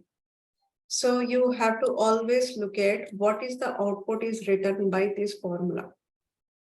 Right now, this formula is returning the text return type, right? It is giving me the text return type. But what is the return type that I have selected? I have selected the checkbox. So I need to change the return type to the text. I need to change the return type to the text because I'm inserting some text here based on the whether the value is present here or not. Based on that, I'm checking there.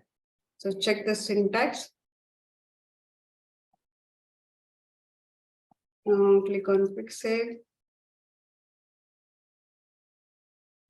Now save successfully. Now go here.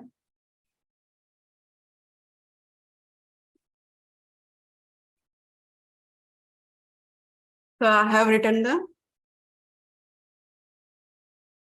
text. It is taking time to update it. So, but ultimately what it does is it is going to give me the information here. So it is going to print me the data.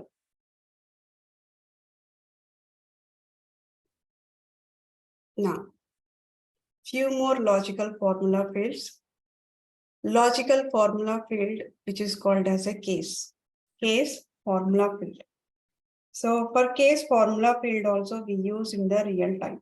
Case formula field also we use it in the real time. So there is one of the formula field here. Let me create a new one. So let's go to the case object. So in case object,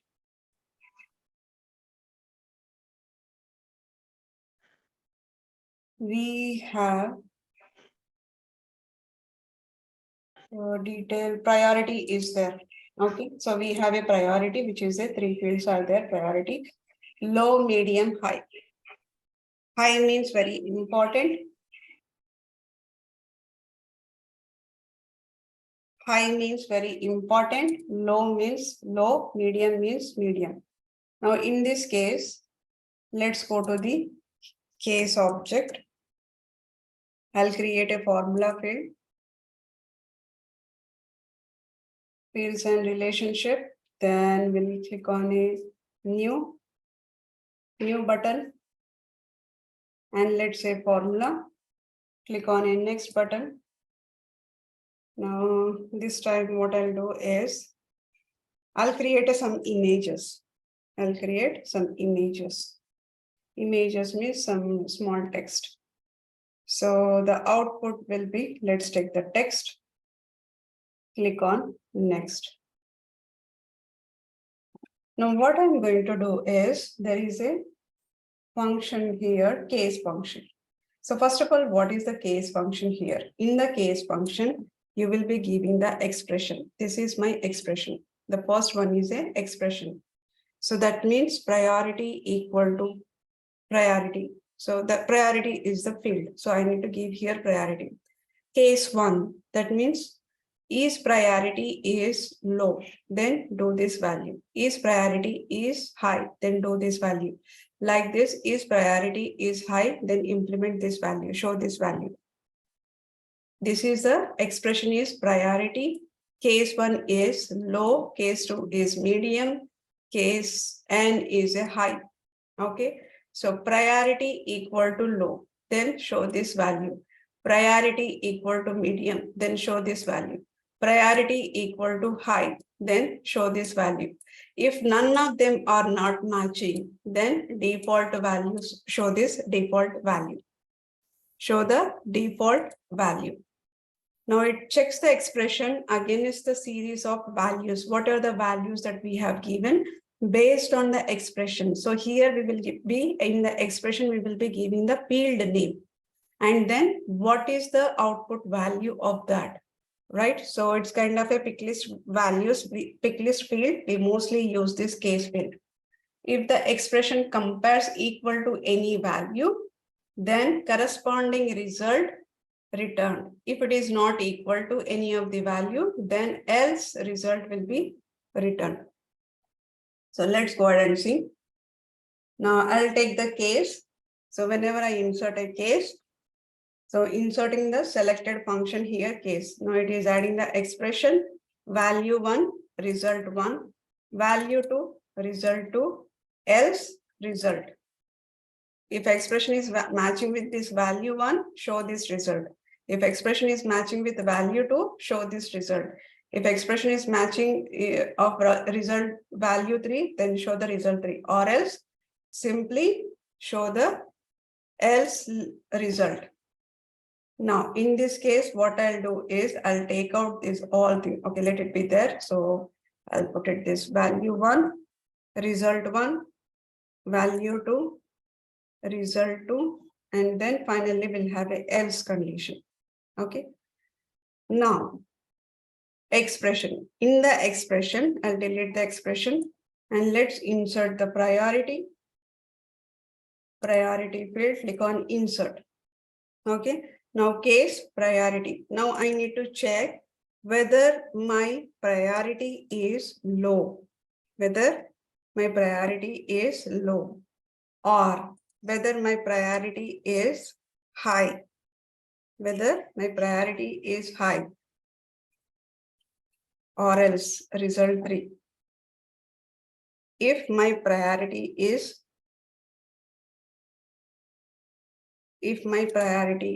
medium.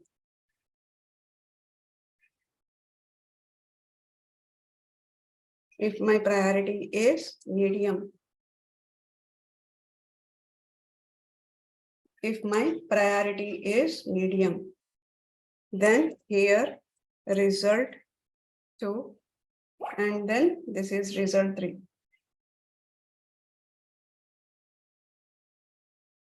And it is result 3. High is a result 3. Low, medium, result, else, result. Okay, this is what we need. Now what I need is, let's go to the case object. Let's open the case. Now we have it, all different cases. Click on it, all open cases. Now we have priority. There are 4 cases are there. Out of these 4 cases, I have a low, medium. Let's make it one of them as a high. So let's change this to high. Click on it, save. So 2 low, 1 high, 1 medium. Okay. Now what I need is, I wanted to show a flag. I wanted to show a flag here. So the flag should be coming. That means there should be a new field here. Instead of looking at the priority, instead of looking at the low, high, medium.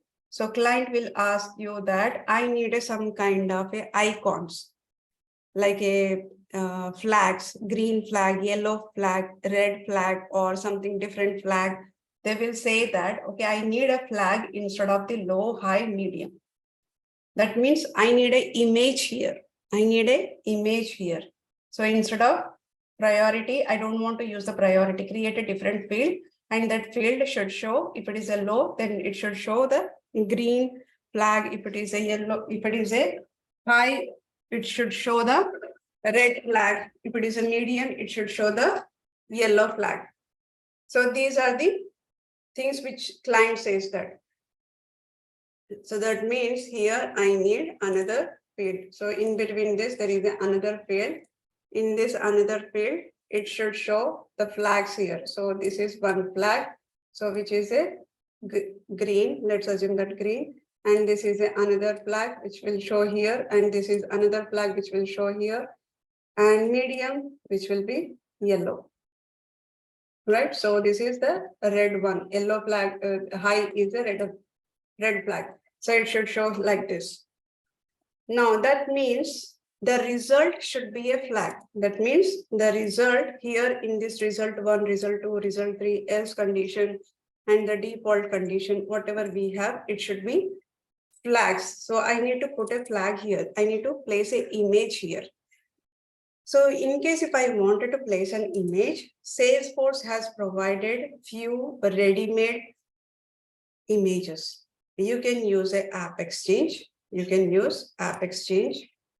So this is one of the app exchange. I'll pasting in the group, in the chat group. So this is one app exchange where you will get all of the icons, all different icons will be there.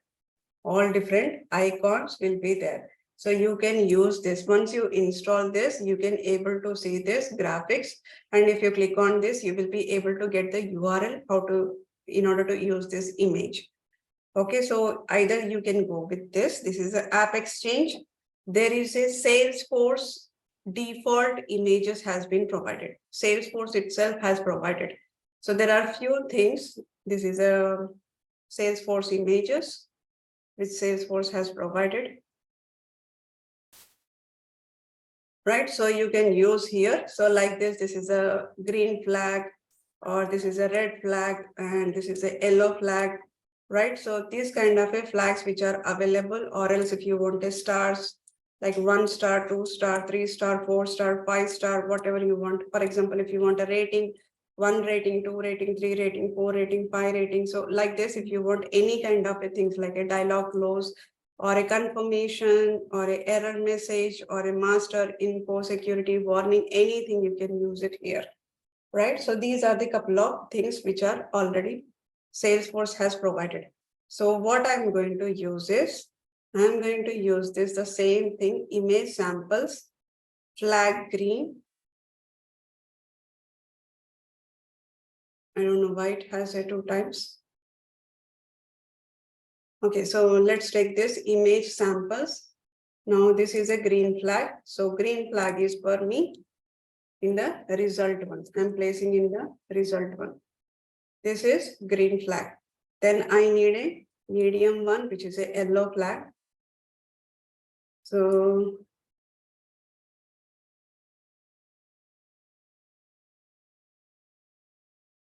okay, let's see that. Okay. Now yellow flag, what I'll do is, so I'll use here image here instead of color, I'll say flag. There is a mistake in that page. So flag hyphen yellow dot GIF. Then I need a red one. So I need a red one, which is a flag red.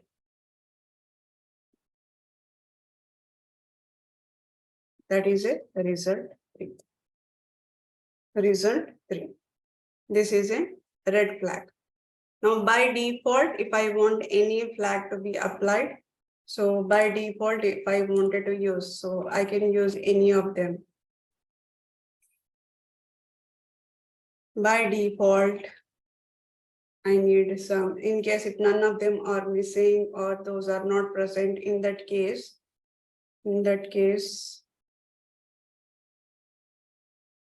let me use the cross icon. There is some cross icon here.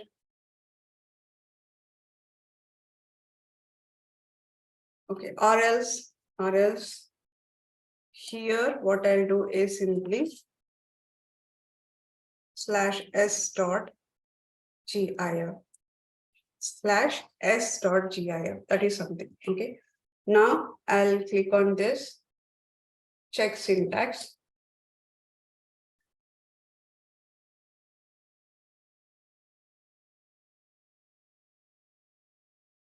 And this is my priority low. This is the image medium. This is high. This is SGIF. Check syntax. Okay, perfect. Now click on next.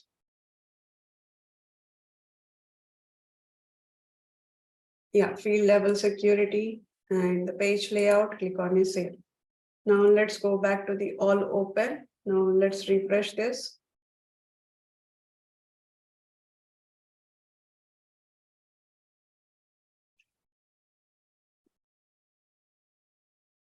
Okay, so what I'll do is I'll add a select field list. Images. I'll just add it beside the priority. Click on save. What happened? It is just giving me the URL. The problem is I added in the double quotes. Images. Edit.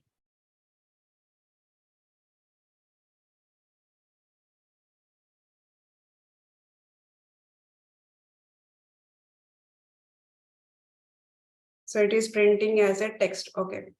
It is printing the text format. Right. So it is printing as a text format. But I need it in the image. So which data type should I need to use it here?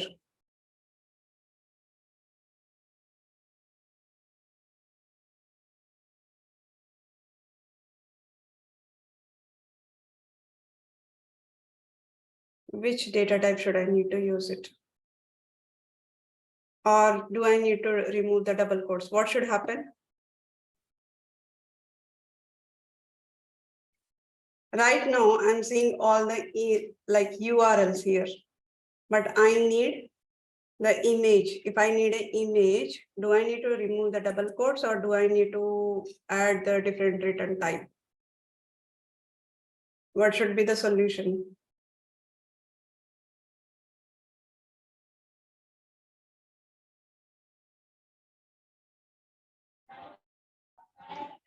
Remove the double quotes. Okay, so let me remove it.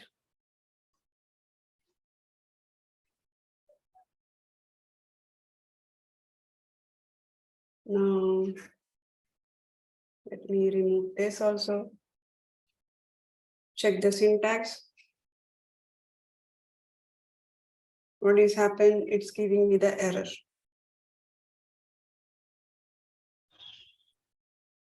It's giving me the error.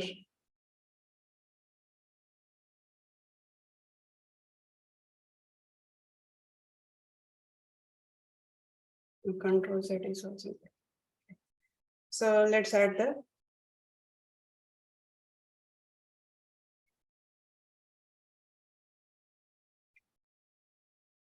okay.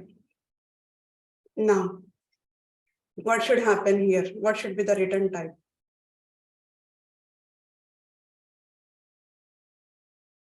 What should be the return type? Or do I need to use any other function? Do I need to use any other function? Right now, what is happening? Everything is coming as a URL, right? So we have a different function called, which says image. Whatever the URLs are printing, convert that into the image. Convert that into the image. So what I'll do is, I'll insert this image. In this image, I have an image URL. Who is providing the image URL? This case is providing the image URL. In case if the URL is not perfect, then I need an alternate text. Alternate text. Now, in case if you want a height width adjustment, you can do the height and width. Now, let me take out this image URL.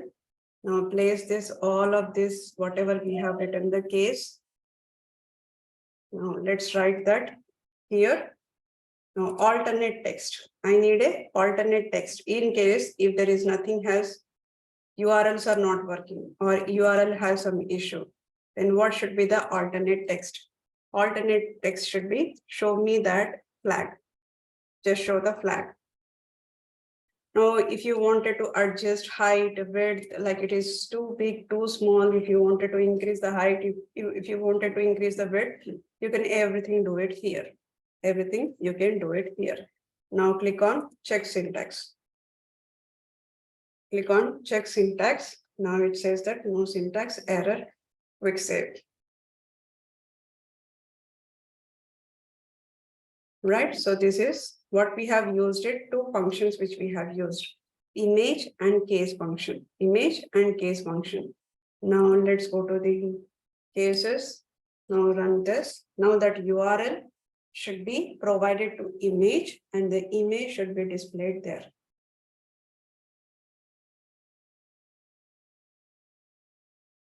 Right, so the images should be displayed here. So the low one is green, high is red, and medium is yellow. Medium is yellow. But in case if you want a stars or like a 1 star, 2 star, 3 star, like this, if you want, you can put the stars also by using the, we have something called star 001, star 002.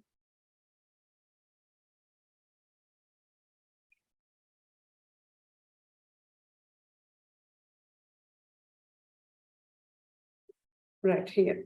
Star 00, 100, 200, 300, 400, 500, 5 star up to 5 star, you can add it. Up to 5 star, you can add it. So this is another way in real time we will be using the formula fit. Another way we will be using the formula fit. Now the next one is a if condition. If condition, which we have already seen. In the condition, I have given the what I have given the in the if condition. Is blank I have given, and that if it is a true, then there is a text message that is coming. If it is a false, another text message. Now this is just cross verifying the condition. If it is a true condition, then print this. If it is a false condition, print this false value. Right, so next one is a math formula fields. Next one is a math formula fields. Now if you go here, click on it. This, now we have a normal mathematical. So ABC is nothing but a absolute, it will like a round up. And ceiling is also kind of a rounding up the number.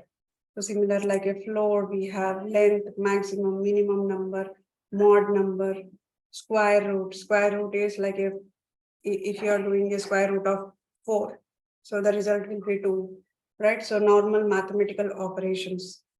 So similar like ABS is an absolute value. Like if you are providing the ABS 456.90, it will give you the same number. But if you added the minus, it will give you as a plus, right? So square root is normal square root. We know that kind of example. If you give a square root of 144, so it is like square root of 144 is 12. That is normal mathematical operation. Ceiling is also normal mathematical operation. So it will give the nearest higher value to the given number. And the next one is a text formula field. Text formula field. Now in this text formula field, we use mostly contains images. Right now I have used the images is pick val, left, right, length, and reverse we rarely use it, right, substitute we use it, text we use it, trim we use it, upper value we use it, right? So basically that is normal. Trim is nothing but it's in case if you wanted to remove the blank spaces before or after. There is a text which is written as a welcome, but before that there is a blank value here and there is a blank value here. So in case if you wanted to remove all the blank values before the word or after the word, so then you can trim it. So if you trim it, then it will be, the output will be the just without spaces. Length, so basically you are going to check what is the length of the particular value. So it will give you the integer result. It will count the spaces also. If you are giving the welcome to Hyderabad, it will count the complete spaces also, including the spaces, it will give you the complete length. Right, so upper, so whatever the string you are providing, if there is any small letters, it will give you everything converted into the capital. Lower is everything will be converted into the smaller.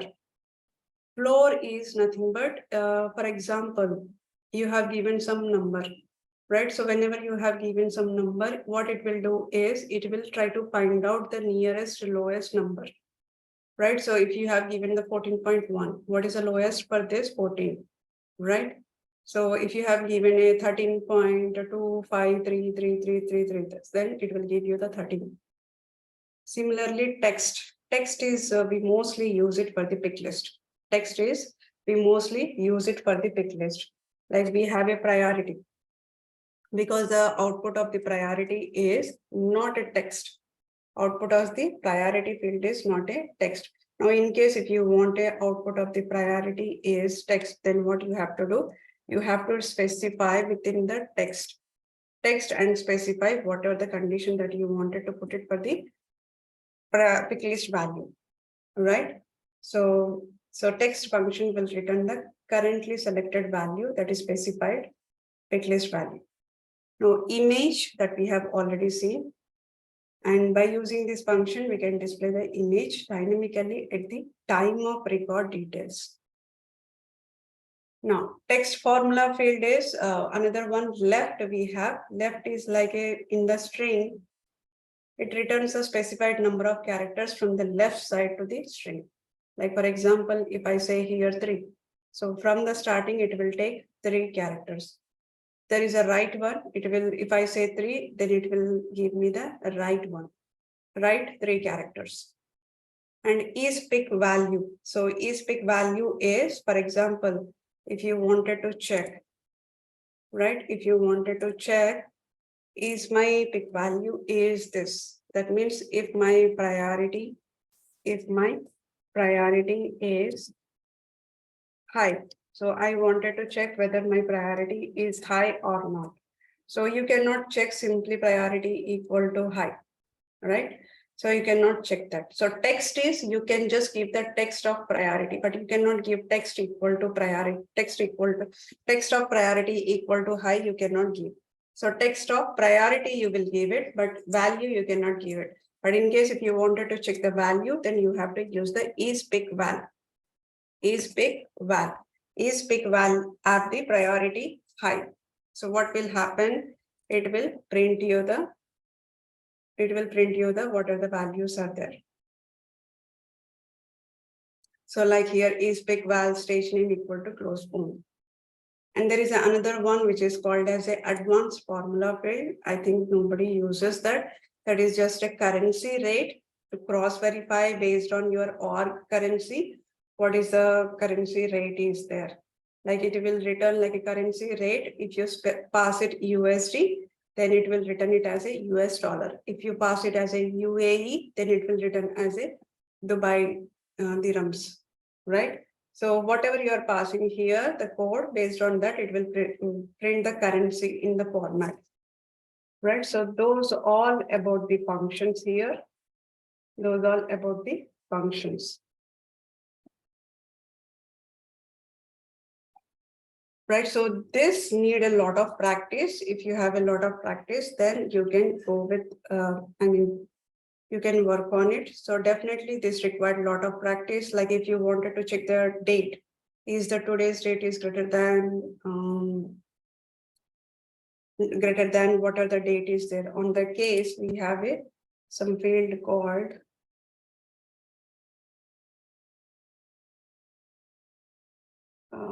there is a field called DateTime open. So in case if you wanted to check, so what you can do is the DateTime value of opened is less than today. That means it opened not today, before it is open. That means it is open long back, or kind of this. Or if you wanted to check all the DateTime open cases from last 30 days, right? So from last 30 days you wanted to check. So what you can do is you can add all the 35 days, whatever you can add it there. From last 35 days, what are the days are there? You can add it like, so 35, you can say here plus. So what it does, it will add from today minus from today last 35 days. That means from last month onwards, what are the cases were created till now? What are the cases that are created till now? If you give a plus 35, that means that is a future date. That is a future date. So this is one criteria that you can cross verify.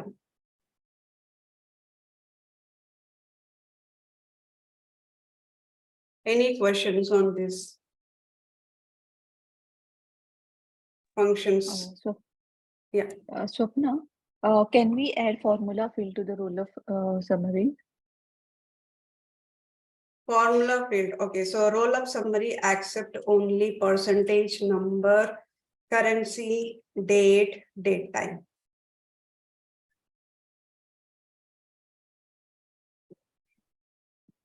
No, suppose now my formula is returning number. Okay, so in that case, it will allow me to add. So data type has to be number. So let's say that right now what we have created formula field, did we create anything? So let's go. account. And on the account, I guess we have created one formula field. So that is service tax, I guess. Yeah, service tax. Okay, so now what I'll do is I'll go to the object manager, edit object.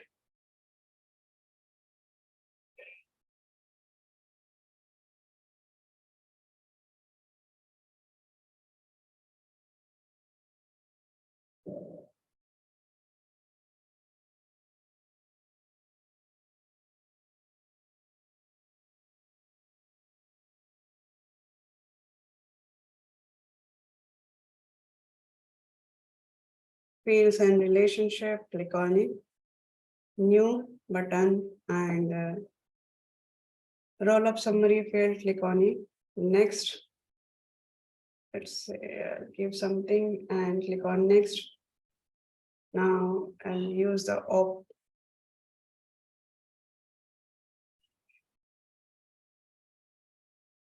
I need something different here.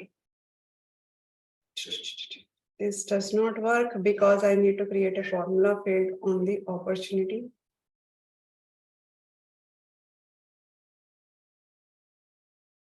Let me do one thing. So go to the patient.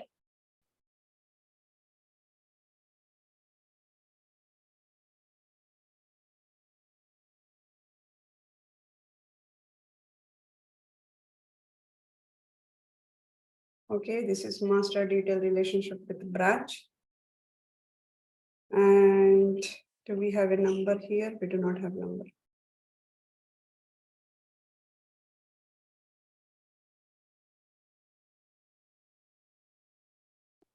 Let's create a one formula field.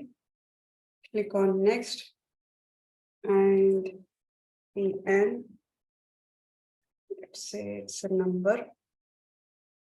Click on next. And let's say that insert patient number. Insert patient number. I'll just submit something +1. Let's click on a next. Click on next. Now I have created the formula field. Now let me go to the branch. So open the object manager. Let's open the branch. Now in the branch, let's go to the fields and relationship. Click on a new button. And we can see roll-up summary field. Click on a new. Let me take here patient and click on next. Now here I have a patients. Now sub PN number. Yeah.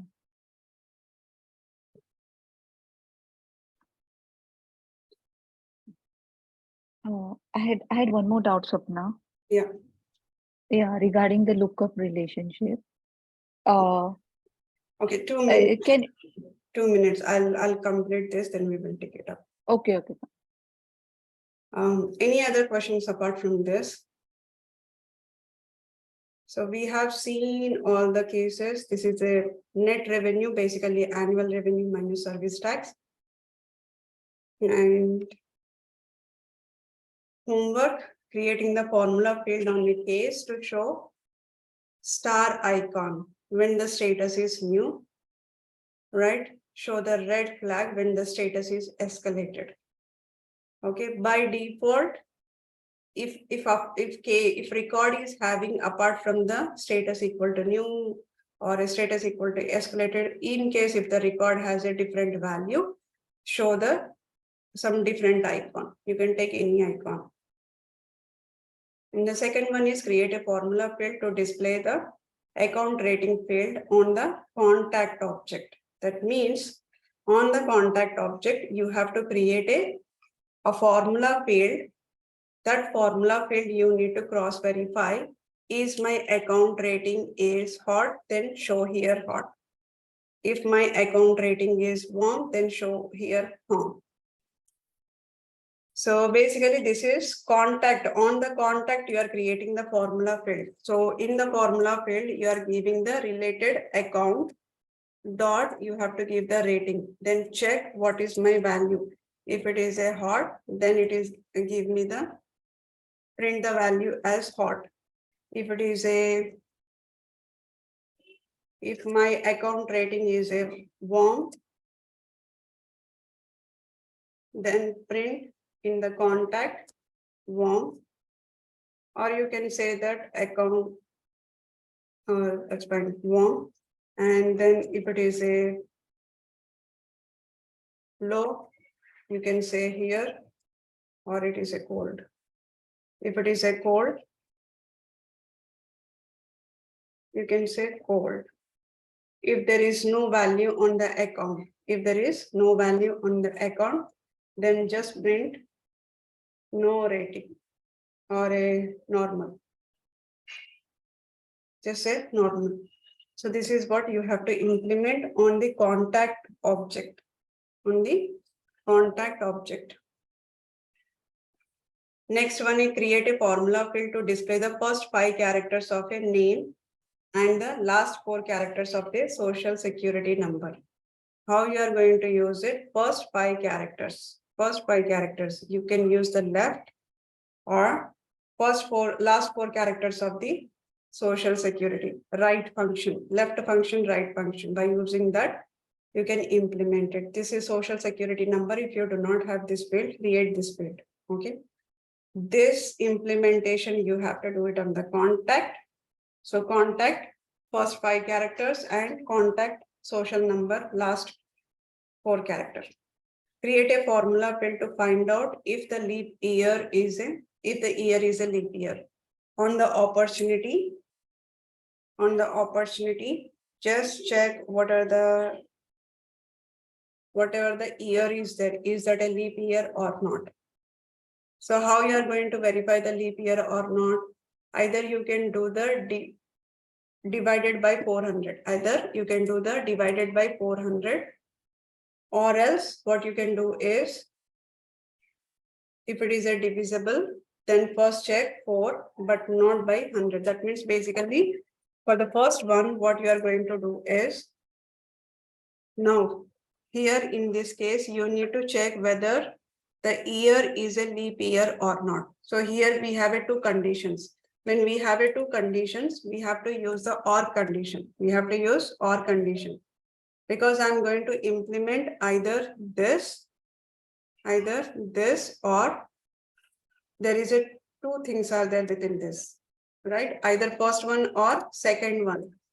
Any of these condition is satisfied, show me the output. So first condition is, you are going to use the mod and then use the year function and pass the date. Whatever the date is there, pass the date and divide it by 400. This is the first one. If it is equal to 0, then print it as a 12, or you can print any other thing, or else the second condition will be, this is the first condition. The second condition will be, you have to check first 4, right? So that means mod of a year and then date,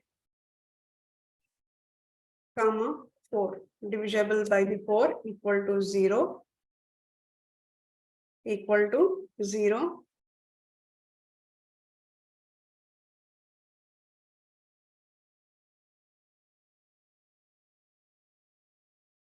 Equal to 0. And the second one is, again you need to check the mod of year, date, divisible by the 100. That means if it is not 0, if it is not 0. Now OR condition of either this or this. Now in this, again the second one has a AND condition. For AND condition, what you will do here in the second condition, you will add AND this. That means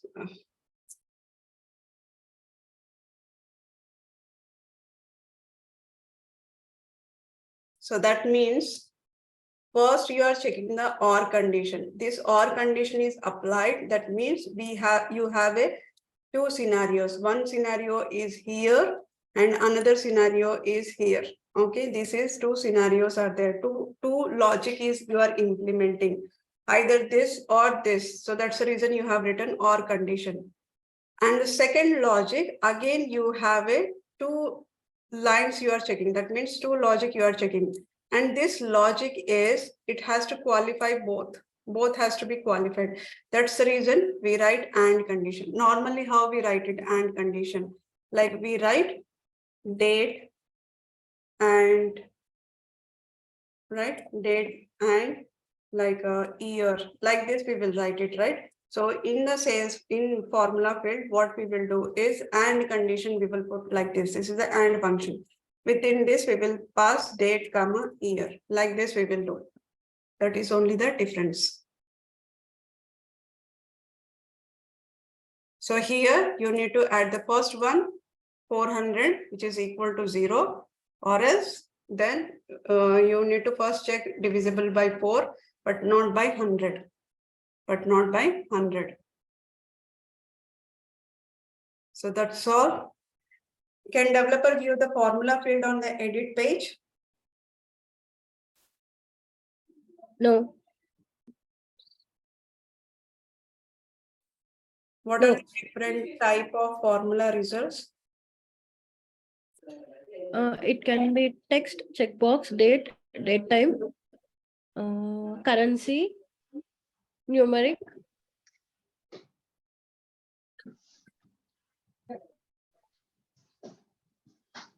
Any other? Percentage. Percentages. Percentage. What is the differences between the is null and is blank? Is blank will Is blank use it supports for for numbers, text but null Is is null used for supports number. numeric. Is blank supports text field. How about the is null? It will support only numeric. Will Supports not support. So what did we learn so far? External relationship, external lookup relationship.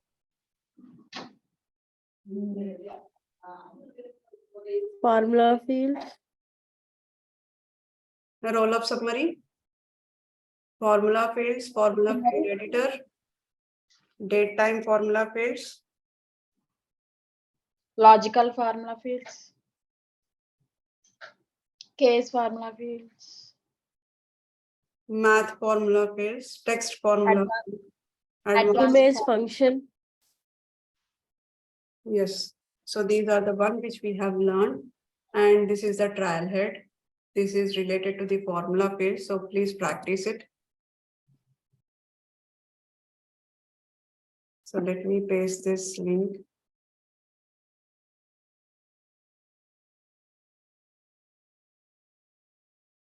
Okay. So that's all for today.